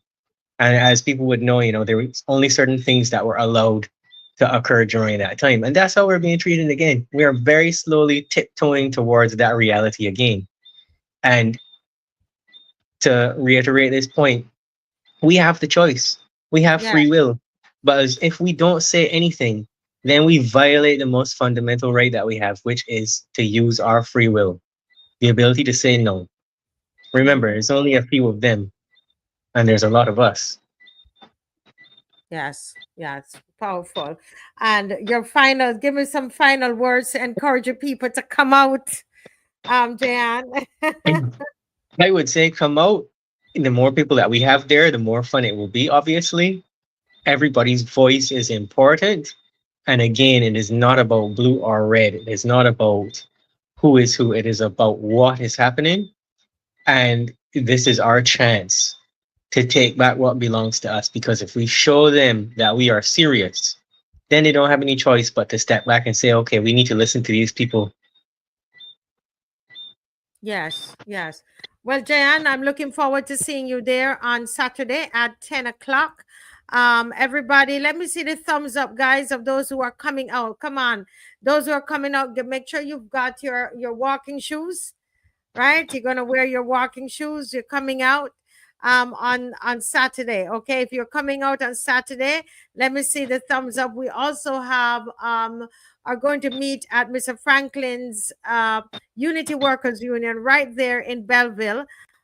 We're going to be there, and we're at from 11 o'clock and making up the placards as we normally do. Yeah, so that's what we're going to do, right? Right, CG say yes, I did. So we're going to make sure that we are doing up the placards, etc. Somebody's asking if there's a bus. I know, because I've been asking people to let me know if they want a bus, and nobody said anything to me, so there's no bus, right? Try and carpool with others, but there's no bus. It's because it's really a straight road once you get the Spikestone bus. Bring two friends and bring two friends and tell those two friends, bring two friends. Yes. Well, thank you so much, Jehan. Thank you for coming on tonight. God bless. Thank you so much. Thank you. I'll talk to you later. Always great to hear you. Thank you. Thanks. Okay, folks. Now it's almost time for you to call in, and we have a special person who's going to call in tonight, and I know he's listening. And we went clearly over time. Did not we had some, as you can see, Miss McLean did not make it on tonight at all. She had some challenges, but we pressed through. And thanks to Senator Ryan Walters, who came on, and Jehan, who came on as well. All right, I see people are saying that they're going to be there in the comment section. Yes.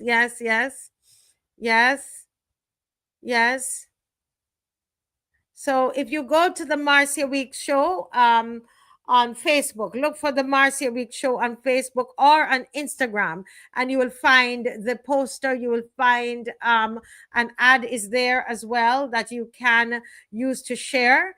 Or the number 236-7000, 236-7000. You can message to get the poster, but the poster is on the Marcia Weeks Show on Facebook, and it is also on Instagram. Look for the Marcia Week Show on Instagram, and you will find it as well there. Okay. You will find the poster there, so you can actually share. Now, what is going to be important is that we still need some funds, and we got some funds today and last night, but we do need some more. We need some more to cover, especially the permit. We have received word that we are going to get the permit. The problem is that we don't know how much it is as yet. It's usually, because we're going to be inside the HOLETOWN Civic Center, it's going to be probably between 12 to 1500. Hopefully, when it's just the march alone, it's about $800 to $900, depending on how much police they send. But if we're going to be in the HOLETOWN Civic Center, it means that we're going to be there for a little longer. And once we're there for a little longer, we have to pay more for police service. All right. Now, we don't really have speakers per se, but what we do have is an open microphone when we get to HOLETOWN Civic Center. And we also have some persons who are going to do some entertainment. We have the Haynesville Dance dance troupe there, the Haynesville Drummers. We have also those who are going to be doing poetry, right? We have them there as well, and hoping to get some more, but that's what we have so far.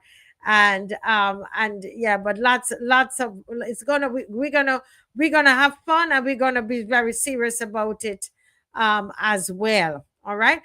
Dave, I think we have an ad that we got this morning, Dave. If we could play that now, that as we transition into the call-in section. So get ready to call in, folks. And we have former Senator Andrew, former Senator David Gill, and former minister, BLP Minister David Gill.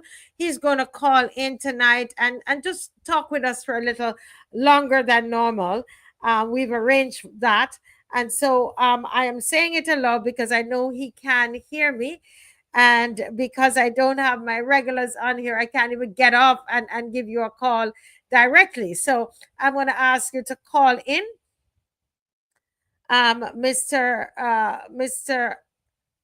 Mr. Gill, just call in, please. And the rest of you, get ready to call in. Get ready to call in.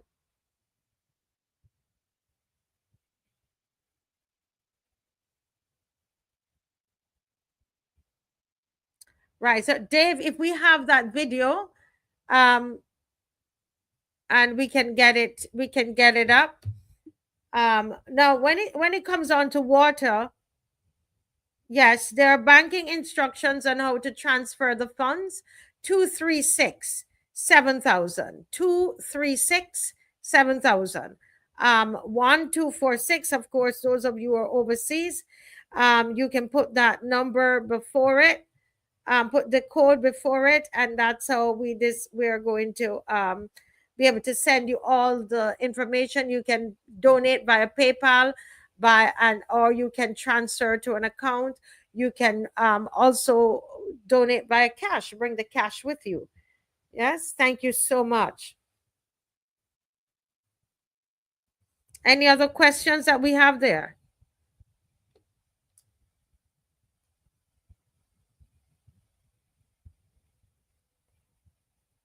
Yeah, so the banking instruction for funding, look up banking instruction for funding.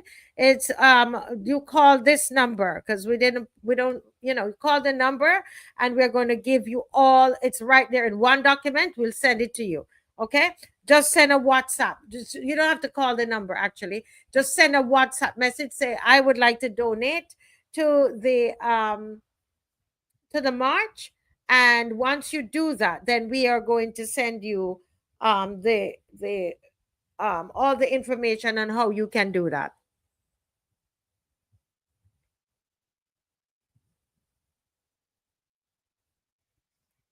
Now, let me see if I can get the gentleman who is supposed to be on tonight.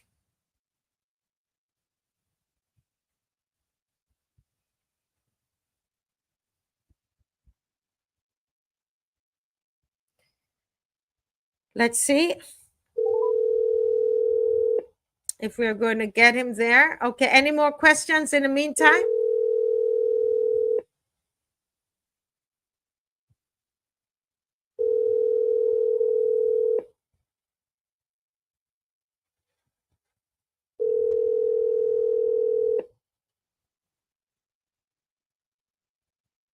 I'm sorry, but the person.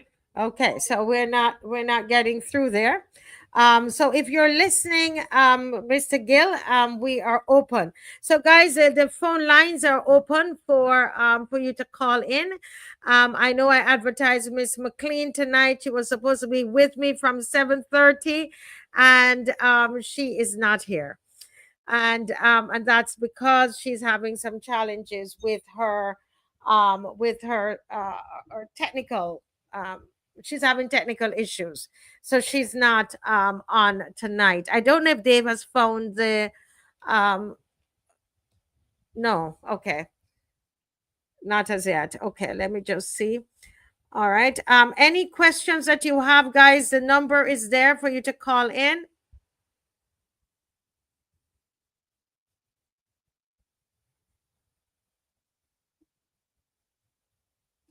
Now, I did some research today on the revenue commissioner.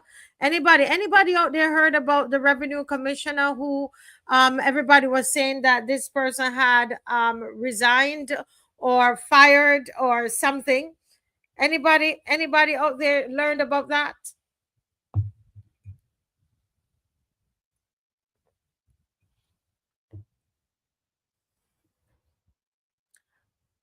And while you're telling me about the revenue commissioner, that it's alleged that she has been fired.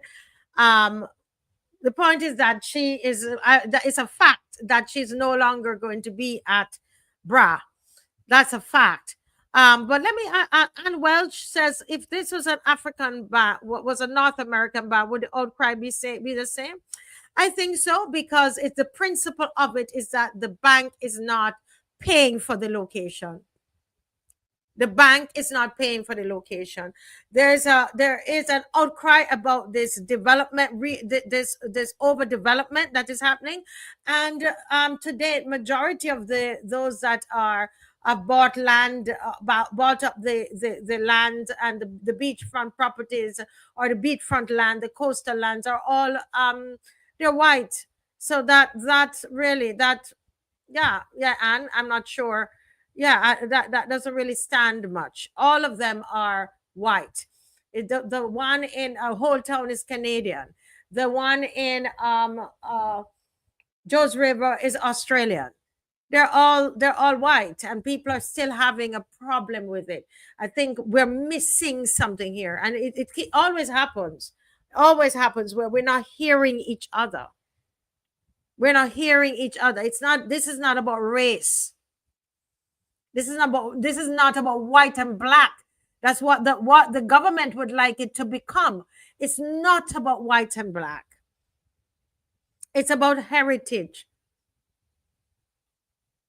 It's not about white and black. But anyway, let's go back to this revenue commissioner, but while people are waiting to call in.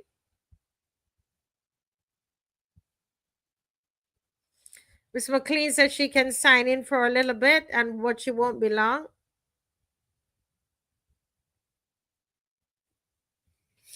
Okay, so folks, yes, thank you for that reminder. I was going to do it towards the end, but now that we're waiting on people to call in now. Anybody out there are part of the Barbados Public Workers Credit Union? Are you a member?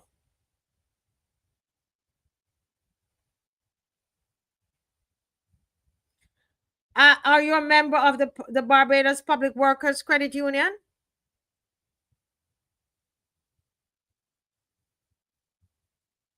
There is a meeting, a very important meeting. It's a bylaw meeting. Okay, Sky, yes, there's a bylaw meeting that is happening this Saturday and next Saturday as well. Very important. Two persons have messaged me and asked me to let people know that they need to be at the meeting. Two persons messaged me, and so this Saturday and next Saturday. Go to the website and find out more about it. Okay, that's as much as we can say on the show. We just want to remind you that this is happening. Before the show ends, I am going to say it again. All right, so this is the Barbados Public Workers Credit Union, and you can go to the website and find out what is happening. But there's a bylaw meeting. That sounds pretty important, right? That sounds pretty important.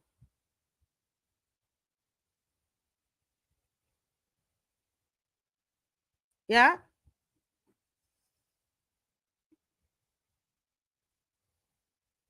Okay. So no calls tonight? Nobody's calling tonight?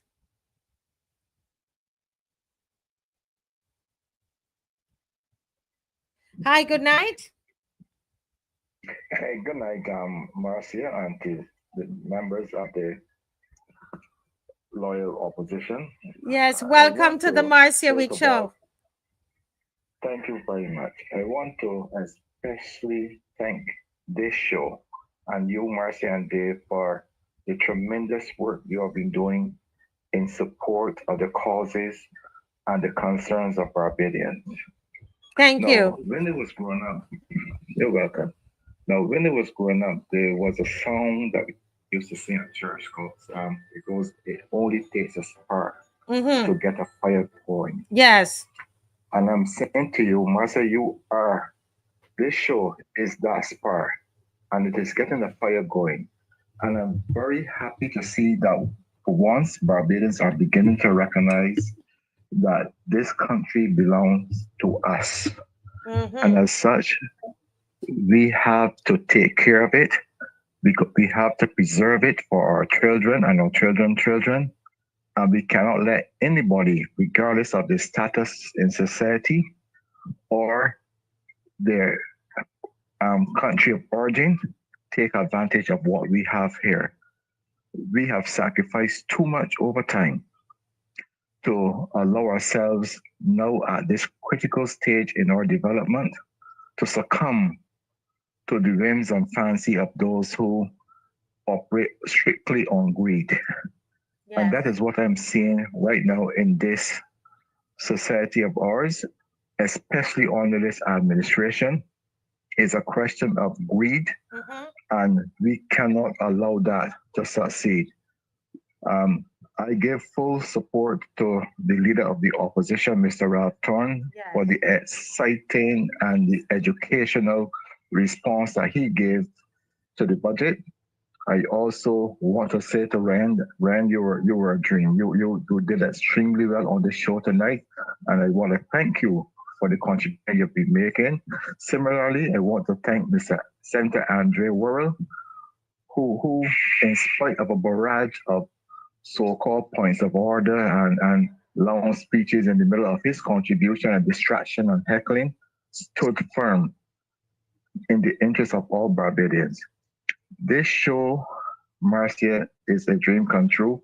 I want to encourage you, if God's will, to keep at it. Do not lose faith. Do not lose sight of the objective. Stay focused. And I want to thank you once again on behalf of the people of this nation. Yes, thank you. And I suspect we'll be seeing you on Saturday. You will definitely see me on Saturday. It is my birthday, but I will be there. Oh my goodness. I've made that special request of my special one to allow me to be there on my birthday, and I got the approval and the visa. So I will be there. Listen, we need to sing happy birthday to you. Thank you. Appreciate it. Yes, thanks for your call. Thank you. Looking forward to see you on Saturday. Thank you. You're welcome. Thank you. Yes. We'll be there. Yes. Thank you.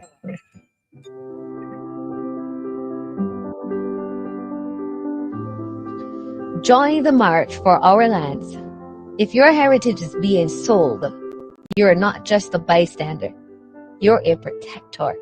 Join us as we protest the sale and giving away of our lands without our voice.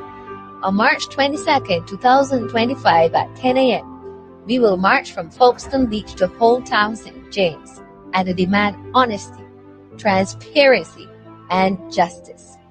These secret land deals, they were done without the knowledge or the voices of the people. Our prime lands are being sold, and $1 billion bank just received the 5 acres of our precious land for free. This isn't just about land, about real estate. It's about us, about our voice, our rights, and our future. We cannot let them take what belongs to us without a fight. Stand with us. March with us. Let's make our voices impossible to ignore. Remember, March 22nd, 10 a.m., from Folkestone Beach to HOLETOWN, St. James. Be there. Our land, our voice.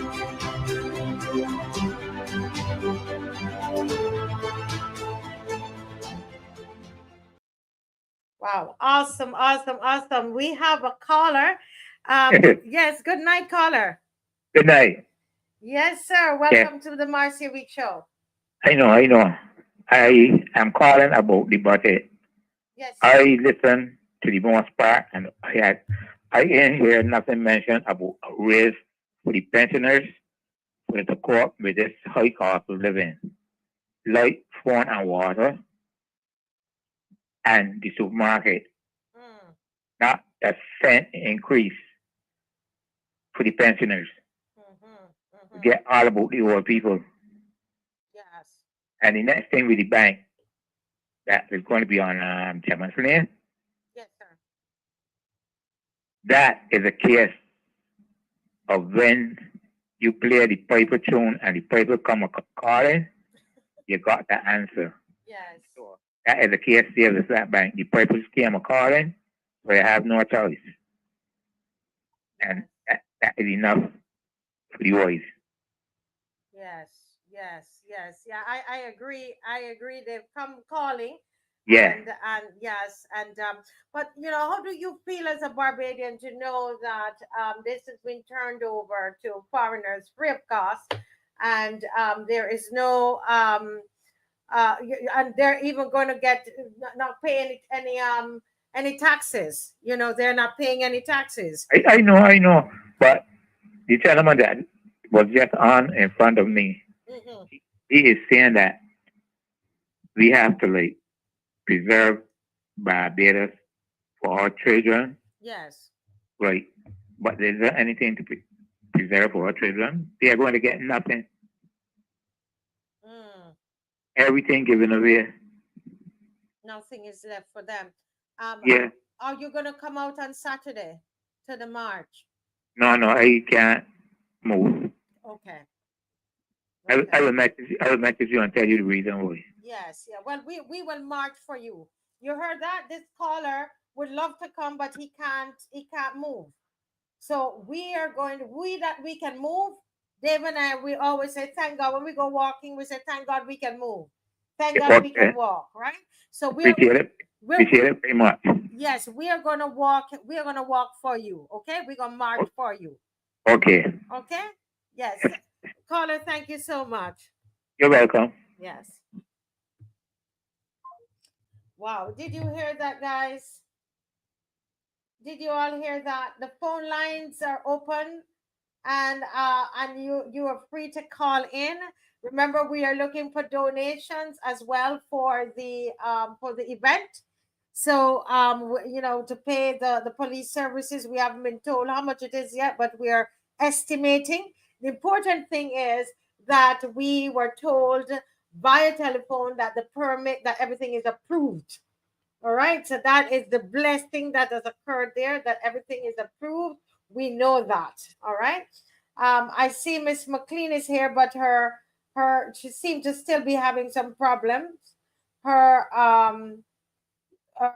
camera or something is not connected. She's right there. Yeah, we can't. You see? Yeah.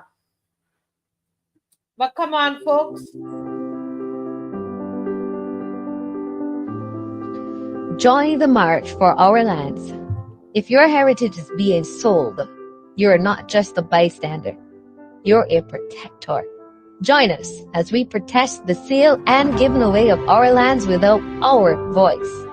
On March 22nd, 2025 at 10 a.m., we will march from Folkestone Beach to HOLETOWN, St. James, and demand honesty, transparency, and justice. These secret land deals, they were done without the knowledge or the voices of the people. Our prime lands are being sold, and a $1 billion bank just received the 5 acres of our precious land for free. This isn't just about land, about real estate. It's about us, about our voice, our rights, and our future. We cannot let them take what belongs to us without a fight. Stand with us. March with us. Let's make our voices impossible to ignore. Remember, March 22nd, 10 a.m., from Folkestone Beach to HOLETOWN, St. James. Be there.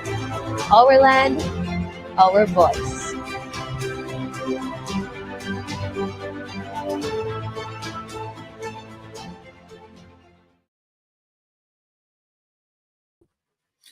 Yes, yes. Our land, our voice. Our land, our voice. Good evening, caller. Good evening. Welcome to the Marcia Week Show. It does not seem as though it is our land or our voice. It doesn't seem that way to you, that it's our land or our voice? It's one person's voice. Mm. And the lands belong to them. Mm. These people do what they like, whenever they like. They bring everything through the back door, make decisions, and then bring laws to make decisions seem to be right. It's been going on too long. I want to know when, if she lose the government, if she can get locked up. Well, you know, are you still there? Yes, ma'am, I'm still here. Yes, well, you know, that's we don't know if she's committed any crimes, but I'm sure if they find out that she's committed any crimes, then, you know, because we don't know, we can only, you Marcia, know. Yes.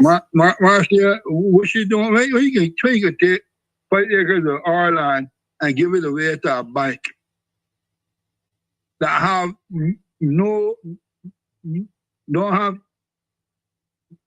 any control. I mean, the laws of the country don't have any control over that bank. Huh? Mm-hmm. Are you telling me that it's not a crime? But I don't know. I mean, what I'm trying to say, caller, that people are, you know, people are charged when they've broken the law. So that's not that's not something for me. I don't know. I really don't know if she. Well, I don't know either, but the laws of morality. Morality. Okay, I got you. Morality. Yes. And then we need to find. Any other government got to find out where her money is. Mm-hmm. And how much money she made during this period, because you gotta give it. No, you don't give real land like that. No, somebody get paid. Yeah, that's my belief. My belief, somebody was paid. It didn't just happen. Yeah. Somebody was, and all big decisions go through her. Mm-hmm. Mm-hmm. She said it, not me. She said it. I'm repeating what she said. Yes. I'm just repeating what she said. All the big decisions go through that criminal. Oh no, no, hold a minute. We can't call anybody those names because we don't know, you know, so we need to we need to take that back because we don't know of the Prime Minister being a criminal. We can't say the Prime Minister is a criminal because we don't know. But let me ask you something, caller. How can I ask you how old you are? I'm 65, almost 66. Almost 66, and it seemed like this is hurting your heart to see what's happening to your country, right? I am one of the people that bought government bonds that was raped and robbed. Oh, tell me about that. How can you take away poor people's money and forgive 1.3 billion for rich people? You know, it's wrong. So but caller, hold a minute. You bought bonds and then what happened there? My money get freeze. And rich people money was forgiven from the same national insurance that y'all saying in trouble now. Yeah. And business can't see that because they didn't feel it. No, rich people don't buy bonds thing. Poor people who buy bonds, they women rape poor people. They women have been raping, sodomizing. I mean the government. Let's say the government. Okay, let's say the government. No. Let's say the government. The woman said all big rich go through she. So she is the government. So the government has been. Yes. Continue. Raping, sodomizing, and lynching poor black people in this country from 2018 till now. Wow. And so you did not, and so your money is frozen. They pretend that they give me back, but they give me, I did not get my full principal, and I should have gotten my full principal along with my interest. Yes. Wow. And that did not happen. Yes. Wow. Well, I'm really sorry to hear that. Really sorry to hear that, caller. I'm telling you, these people respond for the deaths of a lot of young people that hang themselves and a lot of old people that just die. I tell you. The depressed, the government you're talking about. Yes. Yeah. Yes. These people just. Yeah. And some of the young people would depend on the grandparents and things, and the grandparents have possibly put buy bonds for them too. Oh my. And they realize that they can't get it because the people did what they did. Are you listening to this gentleman? Because sometimes, we hear and we don't hear. Listen to what he's saying. Listen to what this gentleman is saying to us, folks. He bought bonds. The money it's not frozen. He cannot get the benefit of it. And he's saying there are lots of other elderly people who bought it for their grandchildren and so on, and it's gone. And these people live among us, and he's saying that's why sometimes these people are actually probably killing themselves, suicide, depressed. People shutting down. Yeah. I asked a friend of mine here, anybody ever do a study of the amount of suicides that happen on any government barrier? How many? The rate, you know what I mean? Yes. Wow. This is a bad situation up here, isn't it? Yes. And I'm telling you that. Wow. I got grandchildren, and I'm so vexed. I'm so vexed. I mean, when I hear that these people actually give away 5 acres of land to a bank that have never invested nothing in Barbados and don't intend to invest in them, and the rights and the wrongs that they're giving them, because them are wrongs. Them are right, them are wrongs. The wrongs that they sign off to. And I'm telling you that them people that own this bank cannot be black. Now, I mean, the African is. No, I mean on an African thing. They are white people. You don't think they're white? They're black. Well, I think that they're black. I think they're black. I don't think so. Black people can't be so wicked to one another after all these years. But listen, you are saying that they're wicked, but we don't know if it is that did they pay somebody on this island already for that 5 acres? We don't know. They could have. We know. We do know, just that we want to be serious. But my brother, I just want to say to you that I am really so sorry of that you would have lost so much with these bonds. Yeah. And not just you, but suffered. Because people born which were mature within a certain time. Yes. And then the people hold on upon them. And people have plans for that money. People needed to do something with that money, like repair the house. Help the grandchild with something. Whatever. People had plans for that money. And the woman just freeze off your money, so? The government, yeah. Wow.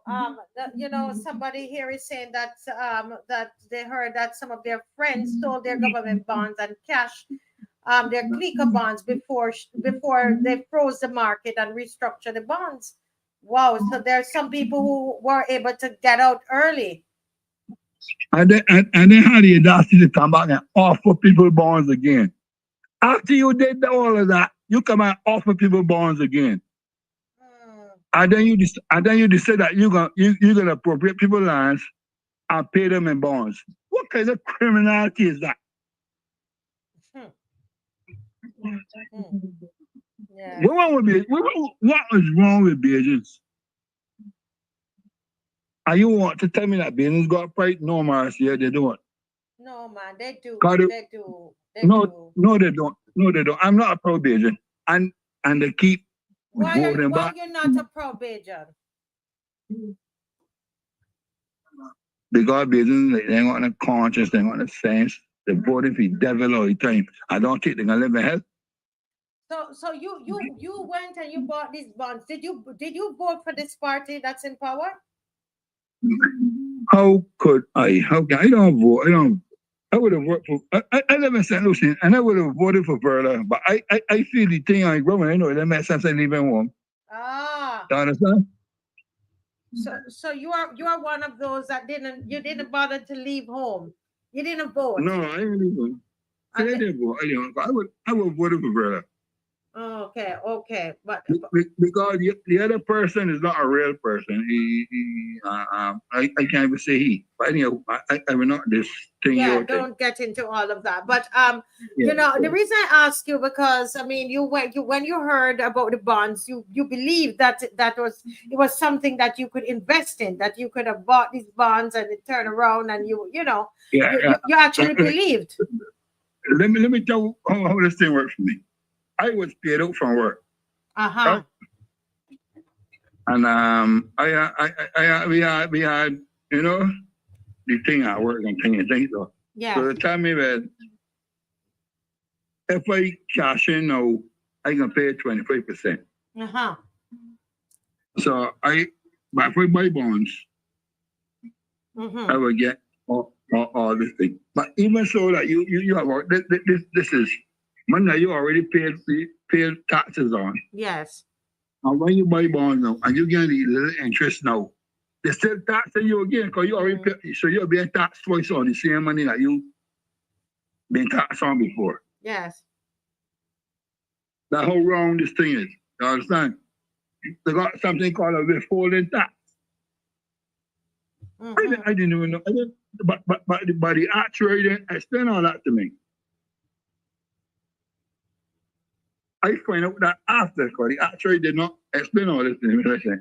But I already paid tax on this money. Wow. And this money, so you're telling me all that money that your money that you got after you retire, you put it in bonds? Well, and I say, well, central bank, you know, putting in central bank, yeah. These people. Oh my God. This is not a joke, you know, people. Folks, stop and listen to what our Bajan brother is talking to us about. You know, I had not met anybody. I know somebody who lost some money. The money is frozen too. But I mean, you know, this brother here, listen to what he's telling you. He was actually robbed. When he used the words robbed and raped, the man is talking about, that's what happened to him. This is highway robbery, and nothing to come of it. Oh my God! And then use national insurance to justify robbing people, poor people. Wow! Because the national insurance was national insurance was the biggest investor. So long as they agree with it, you gotta agree with it. No, national insurance is not their people. National insurance is our money. Who represents national insurance? Not none of we. Then people, you know what I'm saying?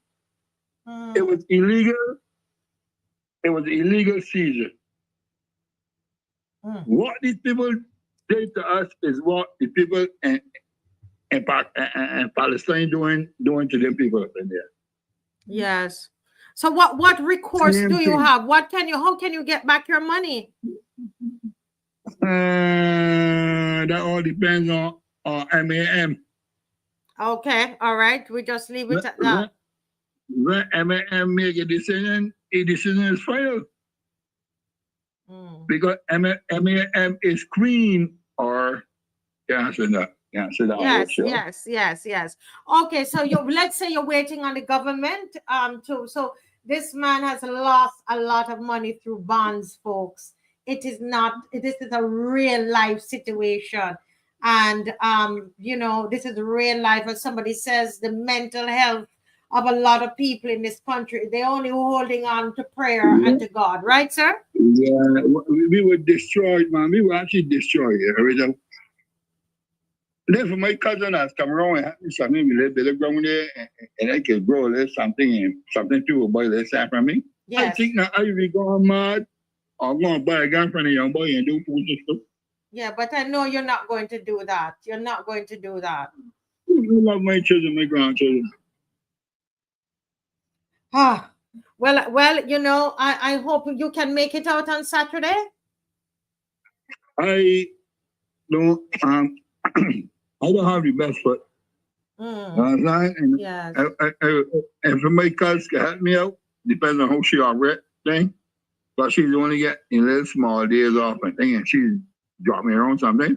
And she like this thing, she like me, and she like this thing. Yeah. I'm from St. Lucie too. And I would have liked to go on to church tonight. You know what I'm saying? Yeah. But I had a few words to tell them. Yes. But she was tired. She worked hard today, and she was tired. She told me she tired. And she went off to drop me there, and then come up for me. But no, I said, you tired? You work hard. Yes. You know, I tell you, caller, my heart goes out to you, and I want to tell you that keep hopeful, keep prayerful.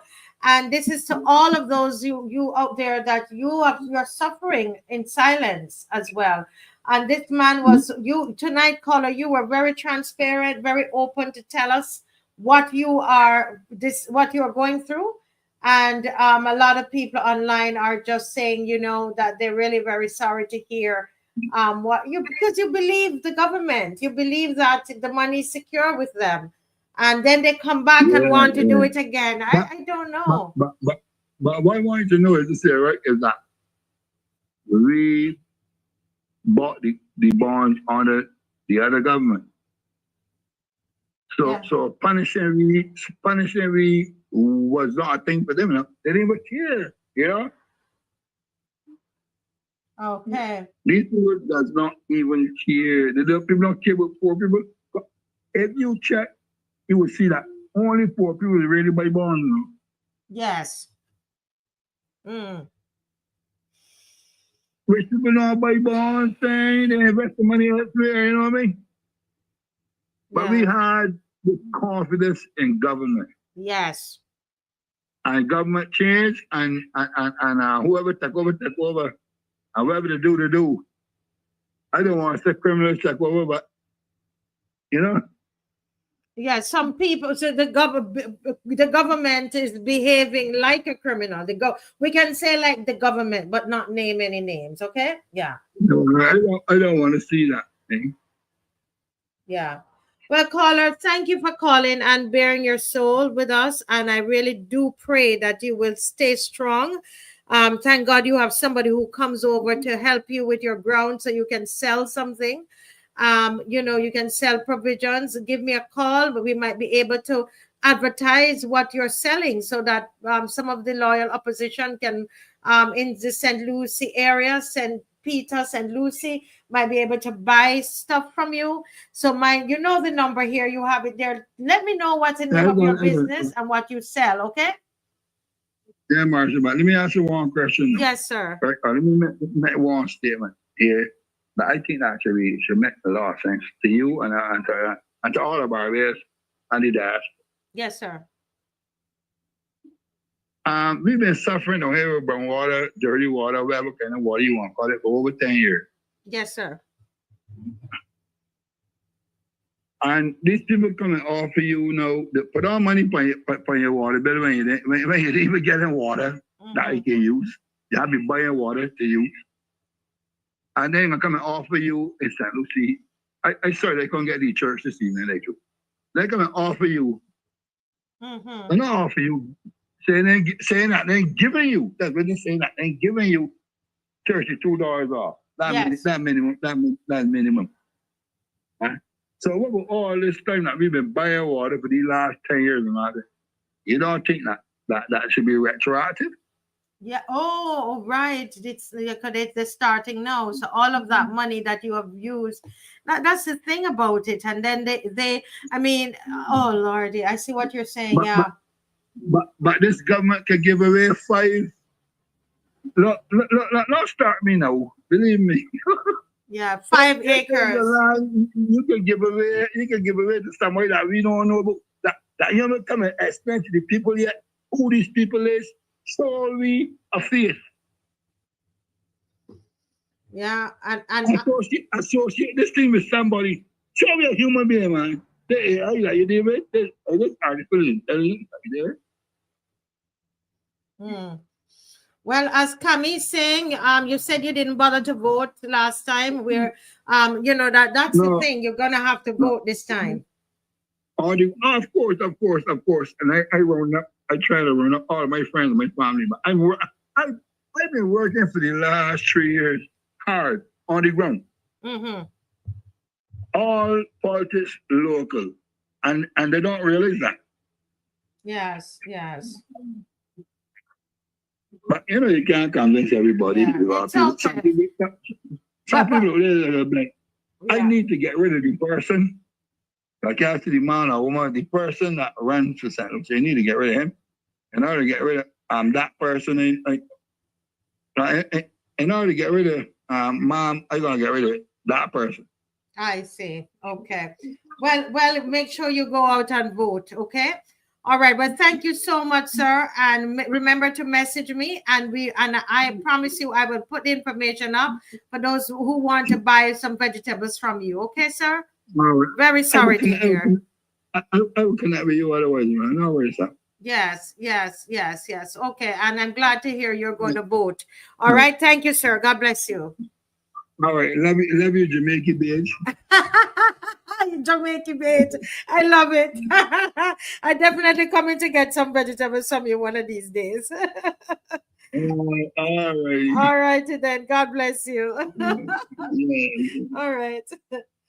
Oh my goodness. I tell you guys, folks, we see people, you see families, you see a lot of our men, and they go through a lot, when you think about it, a lot of our men, you see somebody like that going around and you don't know what they're carrying.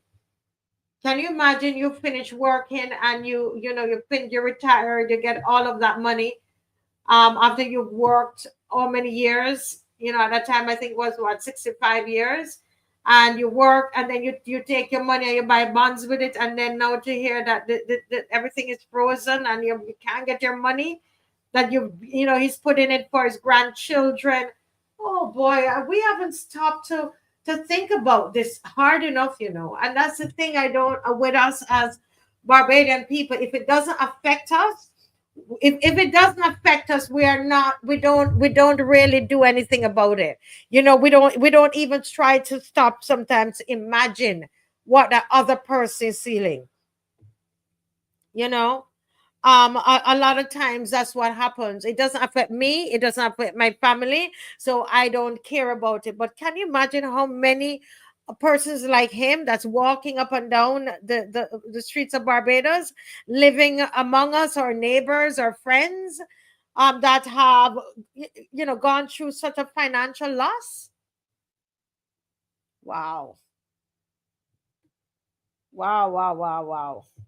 I tell you. Let me put up the number again on here. We got to be our brother's keeper. We've got to be our brother's keeper. It's not just about myself and my family, because I mean, wow. Okay, so Ursuline, King, the number is there for you to call.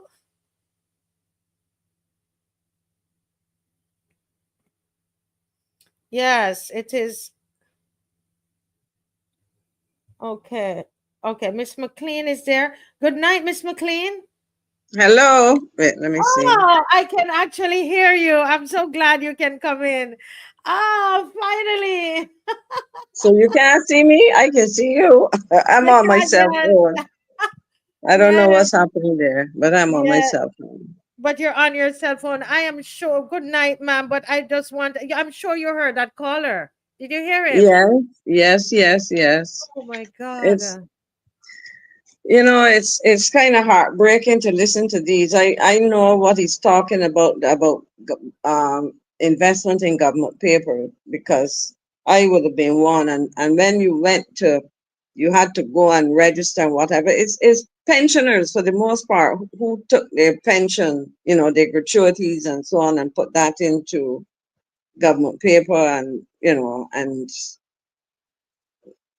felt the burden of it, you know, and to see Yes. what really angers is the wastage that is so rampant, you know, and then to imagine that that's your life savings for most people, you know. Yes. But Wow. Wow. You know, this is really sad. This is actually very sad. And I well, know you've said to me that that you have been part, you know, that you were one of those that were affected. But you know, it's like when you sit down and really, like, you hear the way he relates his story. You yeah, know, yeah. So that's it. what is the real recourse for people, Miss McLean? You Well, always know these answers. right. I don't know. The government has promised to repair in what they did in relation. I think after they realized the damage that was being done to pensioners, Mm-hmm. some people who had government bonds, they would have reversed some of those decisions. People with treasury notes and so on, people are being paid very small sums. I think the government needs to look and try and hasten that and repay people. I mean, the 34 plus million dollars that the credit unions would have lost, you know, individually, people don't even realize that that's money that should have come to them otherwise, because you know the credit union movement is constrained or restricted in what they can invest in, and so they would have been a major subscriber to government paper, and they're doing that on behalf of the hundreds of thousands of members, you know, the thousands of people. We have about 200,000 members or so, even though some people belong to more than one credit union, so it may be slightly less. But the way I look at it is every adult, when we look at it, almost every adult is a member of the credit union.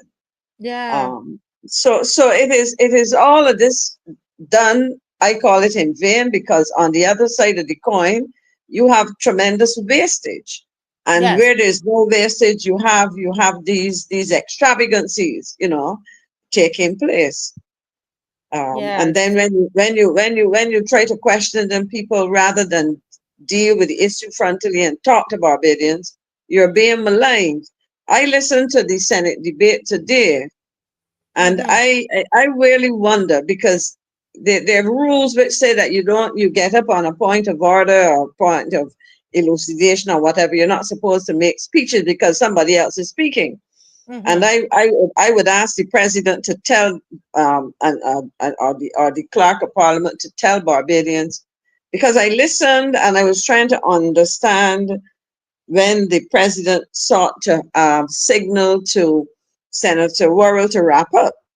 Mm-hmm. And if I recall correctly, it was about just an hour and 2 or so minutes. But if you summed up the interruptions for about 6 or more, and of those, you had several long speeches. He was I believe you probably add up that about 15 minutes of his time. You can go back Mm. and time it, you know, and I think it's not fair when the rules are not applied as carefully and correctly. That's the word I would use, you know. But I suppose, you know, a whole set of things are happening in ways that Barbadians would prefer they didn't. But you know, Yeah, yeah. But I mean, even in your case, I mean, I'm sorry we're not able to deal with it properly tonight. But I personally just want to touch on it, and I know that when you're on again, that you would deal with it. You know, we were listening to the Senate. Is it Monday? When yeah, yesterday. it was yesterday. Yeah, Yeah, the Senate. Yeah, which one you mean? Okay, explain what you mean and let me make I'm sure. talking about the minister of the half a minister of education, because he's not even for the Oh, full thing. him. Yeah, but that was yesterday, if I remember correctly. I Right. I yesterday, think it was yesterday and where Chad I would. You can talk about it. I will speak to it. In fact, let me start by saying to Minister Chad Blackburn, yeah, I don't know if Dave can put up his picture. play what he said, It. because it's better for the Barbadians to hear him, and then I would respond and I would put the context in which Yeah, he sought to I'm spew not his sure. nastiness. Yeah, I'm not even sure we can do that. No, but I just want to I don't know if we can get all of that done All right. now. I'll Let, have let to me let think. me let me speak to some of what he said because the clip is circulating. Well, let me put it into I'm gonna context. try. I'm gonna try. Go Okay. ahead. 2 Sundays ago, I came home from church, and on brass tacks, you had the minister was it Minister of Educational Transformation, along with Dr. Alison Leacock, and I did hear at some point Miss Paula Amore on the program. And I heard, as I used the expression, a whole set of buzzwords, global citizens and being number one and this thing and the next thing. And I said to myself, I need to call this program because as an aunt, as a great aunt, and in fact, let me see, as a great great aunt, because there are 4 generations of us living, I really would like to know in all the transformation that they're talking about, what can we expect to see happening at the start of the new academic year? And rather than speak to what I said, clearly he doesn't understand. He's trying to be partisan, political, and nasty in his comments to me. But you know, I mean, anybody, and I took the time to go and listen to what I said, and that clip is going around as well. And I was simply saying, look, you're talking about a vision and all of this, but I was speaking about the fancy words that he likes. You know, people like to use buzzwords. And for those people who are not discerning or who are not listening critically, they may get lost in those things. But I like to bring things down to simplify things. I'm not a complexifier. I like to simplify things. But clearly, rather than the new minister, first of all, I would say to him, if I were in his position, I would seek to share my understanding of my new role. You don't walk into a ministry and have all the solutions. I certainly didn't, and I believe that's how people approach it. And so I guess he got offended by that. I mean, anybody can listen and ask if I was being partisan, I would say no. And he proceeds to go in Parliament, in the Senate yesterday, in the hallowed halls of the Senate, where he has the protection of parliamentary privilege to defame me. But of course, he was trying to be clever. I heard that she was fired from the university. For the information of the young man, I will say this. On the 15th of January 1982, I don't know how old he is, but in 1982, if he was born, he couldn't be very old. I started teaching at the University of the West Indies, Clearfield campus. And so this guy here, this gentleman, well, this minister, I don't know if he's a gentleman, I reserve the use of that word, sought to defame me. But as I was saying, when he was either not born or toddler or very young, I started teaching at university. I was invited to come home. I was just finishing graduate school to teach for 1 term. He hadn't gone semester yet. And I spent that term and an additional 17 years teaching. And I chose to leave the university when I did because I wanted to do other things. During that time, I served on the board of several corporate entities, including one of the two, I will call the names, Govt Enterprises Limited. I was a director there for 13 years. I was chairman of Bridgetown Cruise Terminal when I demitted that office because I couldn't do it anymore once I became a minister. I was a director of 2 commercial banks. I have done a lot. I don't walk around screaming. And I would say to this fella, Minister, I have 10 years experience as a minister. And according to you, I was the worst in the Caribbean. I don't know how you arrive at that. And if I were, I have 10 years experience. You ain't start yet.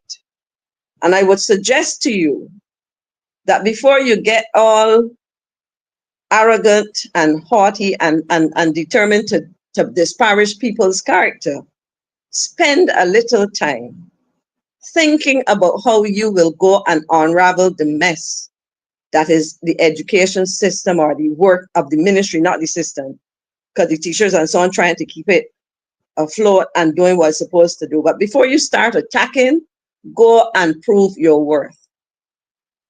That's my response to him. lies, because you say something does not make it factual. Make it And if factual. you want to know about the quality of my teaching, you can ask your colleague, your colleague Cabinet Minister Kurt Humphrey was one of my students. You can ask a former Cabinet Minister, Colonel Jeffrey Bostic. He was one of my students. You can ask Professor Justin Robinson. He was one of my students. Do I need to go on? You can ask a generation of lecturers at the Cave Hill campus who would have been my students. You know, so if you want to talk, I am happy that you were not, because you don't demonstrate the kind of thing that I taught my students. But anyway, Marcia, go ahead. Yeah. Don't let me get on my But a lot soapbox. of these people, what they're really doing, they're singing for their supper.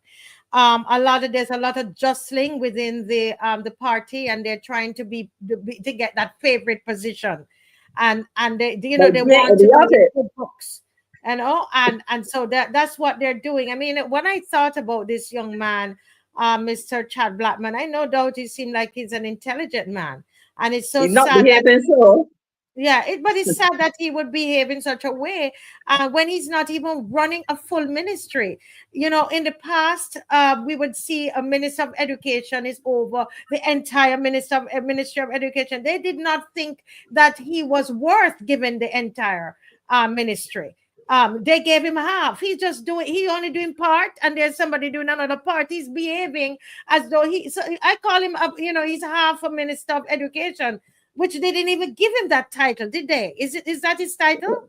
Well, he is Minister of Educational Transformation. There is no Ministry of Education. As you say, it's been sliced and diced into two pieces. But I want to say something, because I listened to the Senate yesterday, and I must take the time to compliment his colleague, Minister Reid. And I listened to that new minister. Yes. And what he sought to do. Just a minute there, because I have a caller. Yeah. Okay, sure. No, go ahead. I'm going to call them back. Go ahead. Okay, what he sought to do was to give Barbados and those persons who would have been following the debate what he plans to do in his ministry. But I would have been disappointed if I heard him, as somebody who's now come to the fore, behaving like that. But it isn't only that. I sat today and I listened to the leader of government business, and I will call her name, Lisa Cummins, in the background when just finish that point, Miss McLean. When people are heckling, my point is she's supposed to provide leadership to her team, her colleagues. And she is often doing the very things that she should tell them not to do. I am just disappointed in the continuing decline in standards. Not only are they failing to deliver in their respective ministry, but they are disrespecting what I consider the dignity of the Senate and of Parliament generally, because it applies in the other place as well. Yes, thank you so much, Ms. McLean. Good night, sir. Welcome to the Marcia Week Show. Good night. I want to say that Lisa Cummins is a waste of time as far as I'm concerned. I want to respond to some things the caller said, because I think he might be getting mixed up between bonds and treasury bills. I was an investor in government and both. Mm-hmm. And my sister was an investment in the treasury bills. Either treasury bills or treasury note. I don't remember the full name, but it is the treasury bills that were impacted and not the bonds, because I had 3 sets of bonds. All 3 sets matured, and I got all my money. I had treasury bills, but it was under the threshold of $50,000. So therefore, I got back all of my money as well. But those persons who had over $50,000 received payment in installments. So you guys need to get to understand the difference between the bonds and the treasury bills / notes, however style. I would say that the cancellation on my treasury bills / notes impacted my decision not to renew any of the series of bonds that had matured during the period of this administration. People must win back confidence in investing in the administration, and that is why we have over $6 billion in the banks, financial institutions in Barbados. Even though we have $6 billion, whenever you receive interest on the money, government get 15% withholding tax out of that interest. So I just want to make a clarification that the column together makes it between bonds and the treasury notes / treasury bills, or as I say, however style. Yeah. Thank you so much, caller. The point is that though that he's out of his money, but thank you so much for calling. He's out of his money. I would be annoyed if I had been out of money too, because I invested the $45,000 in the treasury bills / notes, and I used to get $1,432 interest every 6 months, and that was used to pay my car insurance. Yes. By canceling my contract, you deprive me of $28.64 every year, which I would have used to pay my car insurance. Yeah. Well, thank you so much. I think I see that caller calling back. So let me hear what he has to say. Thank you so much, caller, for calling the Marcia Week Show. You're most welcome. Yes, sir. Yes.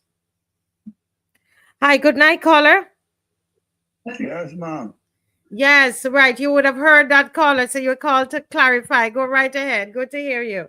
Yeah, my interest rate went from 6% to 1%.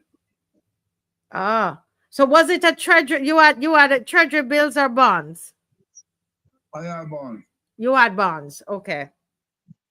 Miss McKinney. I don't care if you're trying to say, but 11% to 1%. Yeah, it went from 6% to 1%.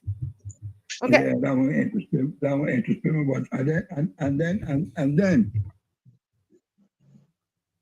they're sitting and pay me. They didn't pay what they were supposed to pay. But everybody who bought bonds was robbed. Okay. Okay. Well, let me hear. Miss McLean, do you have anything to say to this caller?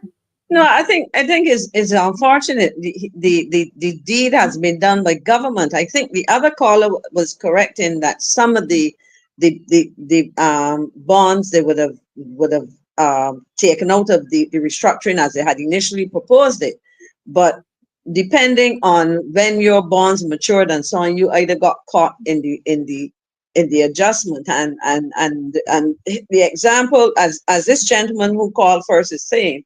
The interest rate was slashed significantly, and people depended on that differential to pay bills. I mean, where they were getting maturities and so on, people planned these things to pay bills, to pay house insurance, land taxes, whatever the case may be. And it really, and the sad thing is that you had very few options. And bonds were always described as safe. Government paper was seen as safe, and the interest rate, exactly, wasn't the highest. You might have gotten a bit more elsewhere if you did something else, but it was safe and steady. And so people feel it because they plan their financial decisions around it. And I'm so sorry to hear that. The other thing is a lot of people are pensioners. So when they restructured this paying over an extended period, one lady I knew was in her mid-80s at the time, and she said, by the time I'm finished, I will be 100 years or over. Mr. McLean, hold right there. He has something to say, and I think yes. Go ahead, caller. Imagine that your interest payment gone from $400 and somebody dollars to $40 and less. So you were losing value. Yes. Yes. And you forgive that 1.3 billion for rich people. It wrong. Yeah. Really trying to say that. Yes, agreed. Thank you, caller. Thank you. Yes, ma'am. Yes, thank you. Yes, Ms. McLean. Oh wow, people are really really Hurting. hurting. And I just Hurting. want to say to you that I think that it is, it is very disrespectful. Going back on this thing with Mr. Chad Blackman, that it is disrespectful to be speaking to your seniors like that when Ms. McLean did not, in no way, when you listen to the conversation Ms. McLean had with him on brass tacks, it was not personal at all. Nothing, because Miss McLean is very diplomatic. Miss Diplomacy, never. She was speaking to him on education. And because he wasn't able to answer her on education, he got into the parliament and lied on Miss McLean to say that she was fired from the university. And this is a kind of thing that they are doing inside the parliament because they have parliamentary privilege. And I just want to speak to Barbadians about that as one woman to defend the kind of person I know Miss McLean to be, the kind of individual that the somebody of integrity is, the kind of person that I know her as, and a wonderful minister of foreign affairs. I've experienced her work in foreign affairs, even with our films, etc. So I don't know what this gentleman who seeming to be very arrogant, running half of a ministry. They did not think that he had that ability to run the entire Ministry of Education. He's only doing part, and he just started. He has big plans. The plan sounds great, etc. But come on, be respectful and Yeah. the particular issue at hand. You just got the ministry, sir. We don't even know what you can do. You've just started out, and that is very, very, very, very, and that is what they've been doing to women. Putting down women. I heard them making reference to somebody else's weight and so on. But look at him. You can't even find his neck. Marcia, my whole thing about it is that I would say this, and I hope he surprises me and delivers.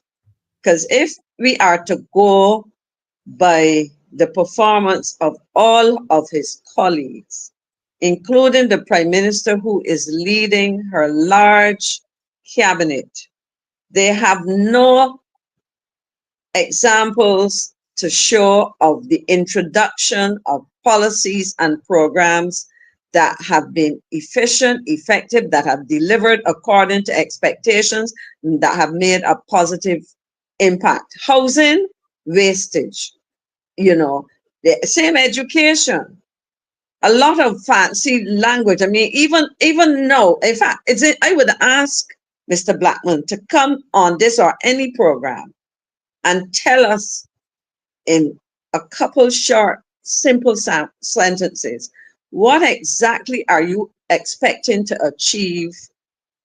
All this thing. I mean, and he's trying to talk down to me. I introduced the teaching of strategic management at the KFL campus of the University of West Indies in the early 90s. I think it was our late 80s, because it has been so long now that I was doing these things. I did that as a consultant for large companies around here in Barbados and around the region. And I don't generally talk about myself, but my students are there to prove it. But he was not one, and I certainly don't know that he would have done. I pity people whose egos are so big. He's a big man with a big voice, but my friend, bring down your ego a little bit. You are yet to prove yourself. And so far, to be very honest, the reason why I call that program, and I invite anybody to go to the podcast of Brass Tacks and on Sunday the 9th, and I was the last caller, so it's easy to find it. And you will hear what I was asking, because I called because having listened to the program, I didn't listen in its entirety because I got into my car and the program had started. I got out of my car and missed a part, but I heard the bulk of the program. And I was coming away with very little of substance that I could hold on to. based on all that we've been trying to understand about plans for education. And I was simply making the point, and I will make it here, that if we are talking about a global citizen, as I said, and I was paying him a compliment, I said that if you looked at who were the people in the studio, he has worked internationally. And so I presume he got the job he got on the jobs he had on merit, which says that he had to compete with other people, and therefore he must have had something to offer. But I said that before you can get to that stage, one of the things you have to do is to recognize that the foundation is critical. And in his half of the ministry, I believe, Marcy, you can correct me if I'm wrong, that he has responsibility for the school system up to secondary school. Yes, half a And minute. so it is absolutely critical that he gets it right with our nursery school children, our primary school children, and our secondary school children.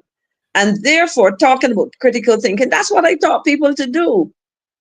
You know, and that's how I operate. Anybody who knows me would tell you that's how I operate, but he doesn't know me, and I don't want to know him. Yeah. You know, because anybody who behaves like that is not worth knowing, because they don't learn anything. Especially when you're telling lies on people, and they have been doing that, using the parliament as a place to tell lies. But I would say And to people him, don't step trust outside them. and say the same thing. Go outside, you know, on the outer gate of the precincts of parliament, and repeat that. But then again, he will say, but I heard, you know. But one of the things that I tell people, if you're mature and sensible, before you utter stuff, before you utter words, you verify. But he was just trying to be usual nasty behavior that characterizes these folks. But I was leading a government business, and I always say to my colleagues, there are some things I would not tolerate. We're not going to do it in there, because it is not fitting. It's not befitting of the title of senator. It does not demonstrate a respect for the hallowed halls of the Senate or the House of Assembly. But anything goes these days, you know, anything goes, and nobody sanctions them. And so that is how they see their role. But it is idiotic, because you lose the time in communicating with Barbadians. You're also letting the people around the world, the very people who you say you've worked with and you represent, not only the diaspora, I'm talking about people in the global community, hear how juvenile, how petty, how silly, how base. I mean, I could go on, because that's what it is. Yeah. You know, Well, just silly. Yeah, but I'm so glad that you were able to, because that was bothering me, because I believe a lot of times when things are left and they're not dealt with, they are left out there. And it's so important. I really wanted you to come on to deal with this. It's not being petty. It's addressing it. When people have, there's a lie. It's not that he has an opinion. He said a lie on you. And I thought that it was important for you to come on and to clarify that and to speak the truth into the atmosphere. And he can go and he can speak to the vice chancellor, because when I was a university lecturer, when I left, interestingly enough, my former head of department is very much alive. And as I listened to him, I laughed, because I remember the day I called, I was on leave, I was in New York, I called my head of department, and I said to him, because he traveled before me, if I remember correctly, it was during the summer. I said, listen, I have made up my mind. I have resigned. I've written a letter. And he said, you're always threatening. And I said, no, this is the case. And as God would have it, Marcia, I resigned at a time, for those who knew my late brother, I resigned about a month or two before my brother Wendell was diagnosed with cancer. And I was able to spend from then, when the diagnosis, until he passed away, being there for him and his family and doing other things. So this young man, you know, he needs to prove himself. I don't have anything to prove to him or anybody, but I will not stand by and listen to anybody lie on me. And anybody who knows me will tell you that that is it. You can say what you want, but don't lie. You know, go talk your nonsense, say whatever. But when you come and you try to disparage people and their profession, and I wouldn't even bother with him and his talk about me in the ministry. I say to him, my brother, bring your 10 years if you have them, and then we can compare notes. Until then, shut up and go and try to do something to justify your pay at the Ministry of Education. Because right now, Our children are suffering, and you have been put in charge of the critical areas of nursery, primary, and secondary education. And when you prove yourself, you can talk to me. I know Marcia, well, these days you must check out, there's something, there used to be a publication called The Truth. It was a scandal, right? Check it out, and we can talk about that another time. Yeah. Thank you, Miss McLean, for coming, joining. Dave, if you could put up the flyer on the march as we close the show. We went a little over because poor Miss McLean was trying so hard to get on, and once we got her on, I just wanted her to speak and to set it right. I think it's important. This was done to Caswell as well in Parliament last year when, yes, they did that, and he was able to come on the show, and we used the show to clarify. It's important. I believe in that 100%. But we're here, and we're going to be on Saturday. Hey, this is where we're going to be on Saturday. All roads lead to Folkestone Beach at 10 a.m. Come early, come a little before 10, because we have to move. And when the police say move, we move, right? So we want to be on time. We want to make sure that we follow the time that is allotted to us. All right. So 10 a.m. Folkestone. Those of you who have a donation, you can message me 236-7000. 236-7000. You should all know that number by now. And you can message me with any donations that you have. If you're a member of the Barbados Public Workers Credit Union, remember that there is a special bylaws meeting that is this Saturday and next week Saturday. So we will announce it again. Okay. All right. Thank you so much. God bless you. Bye-bye.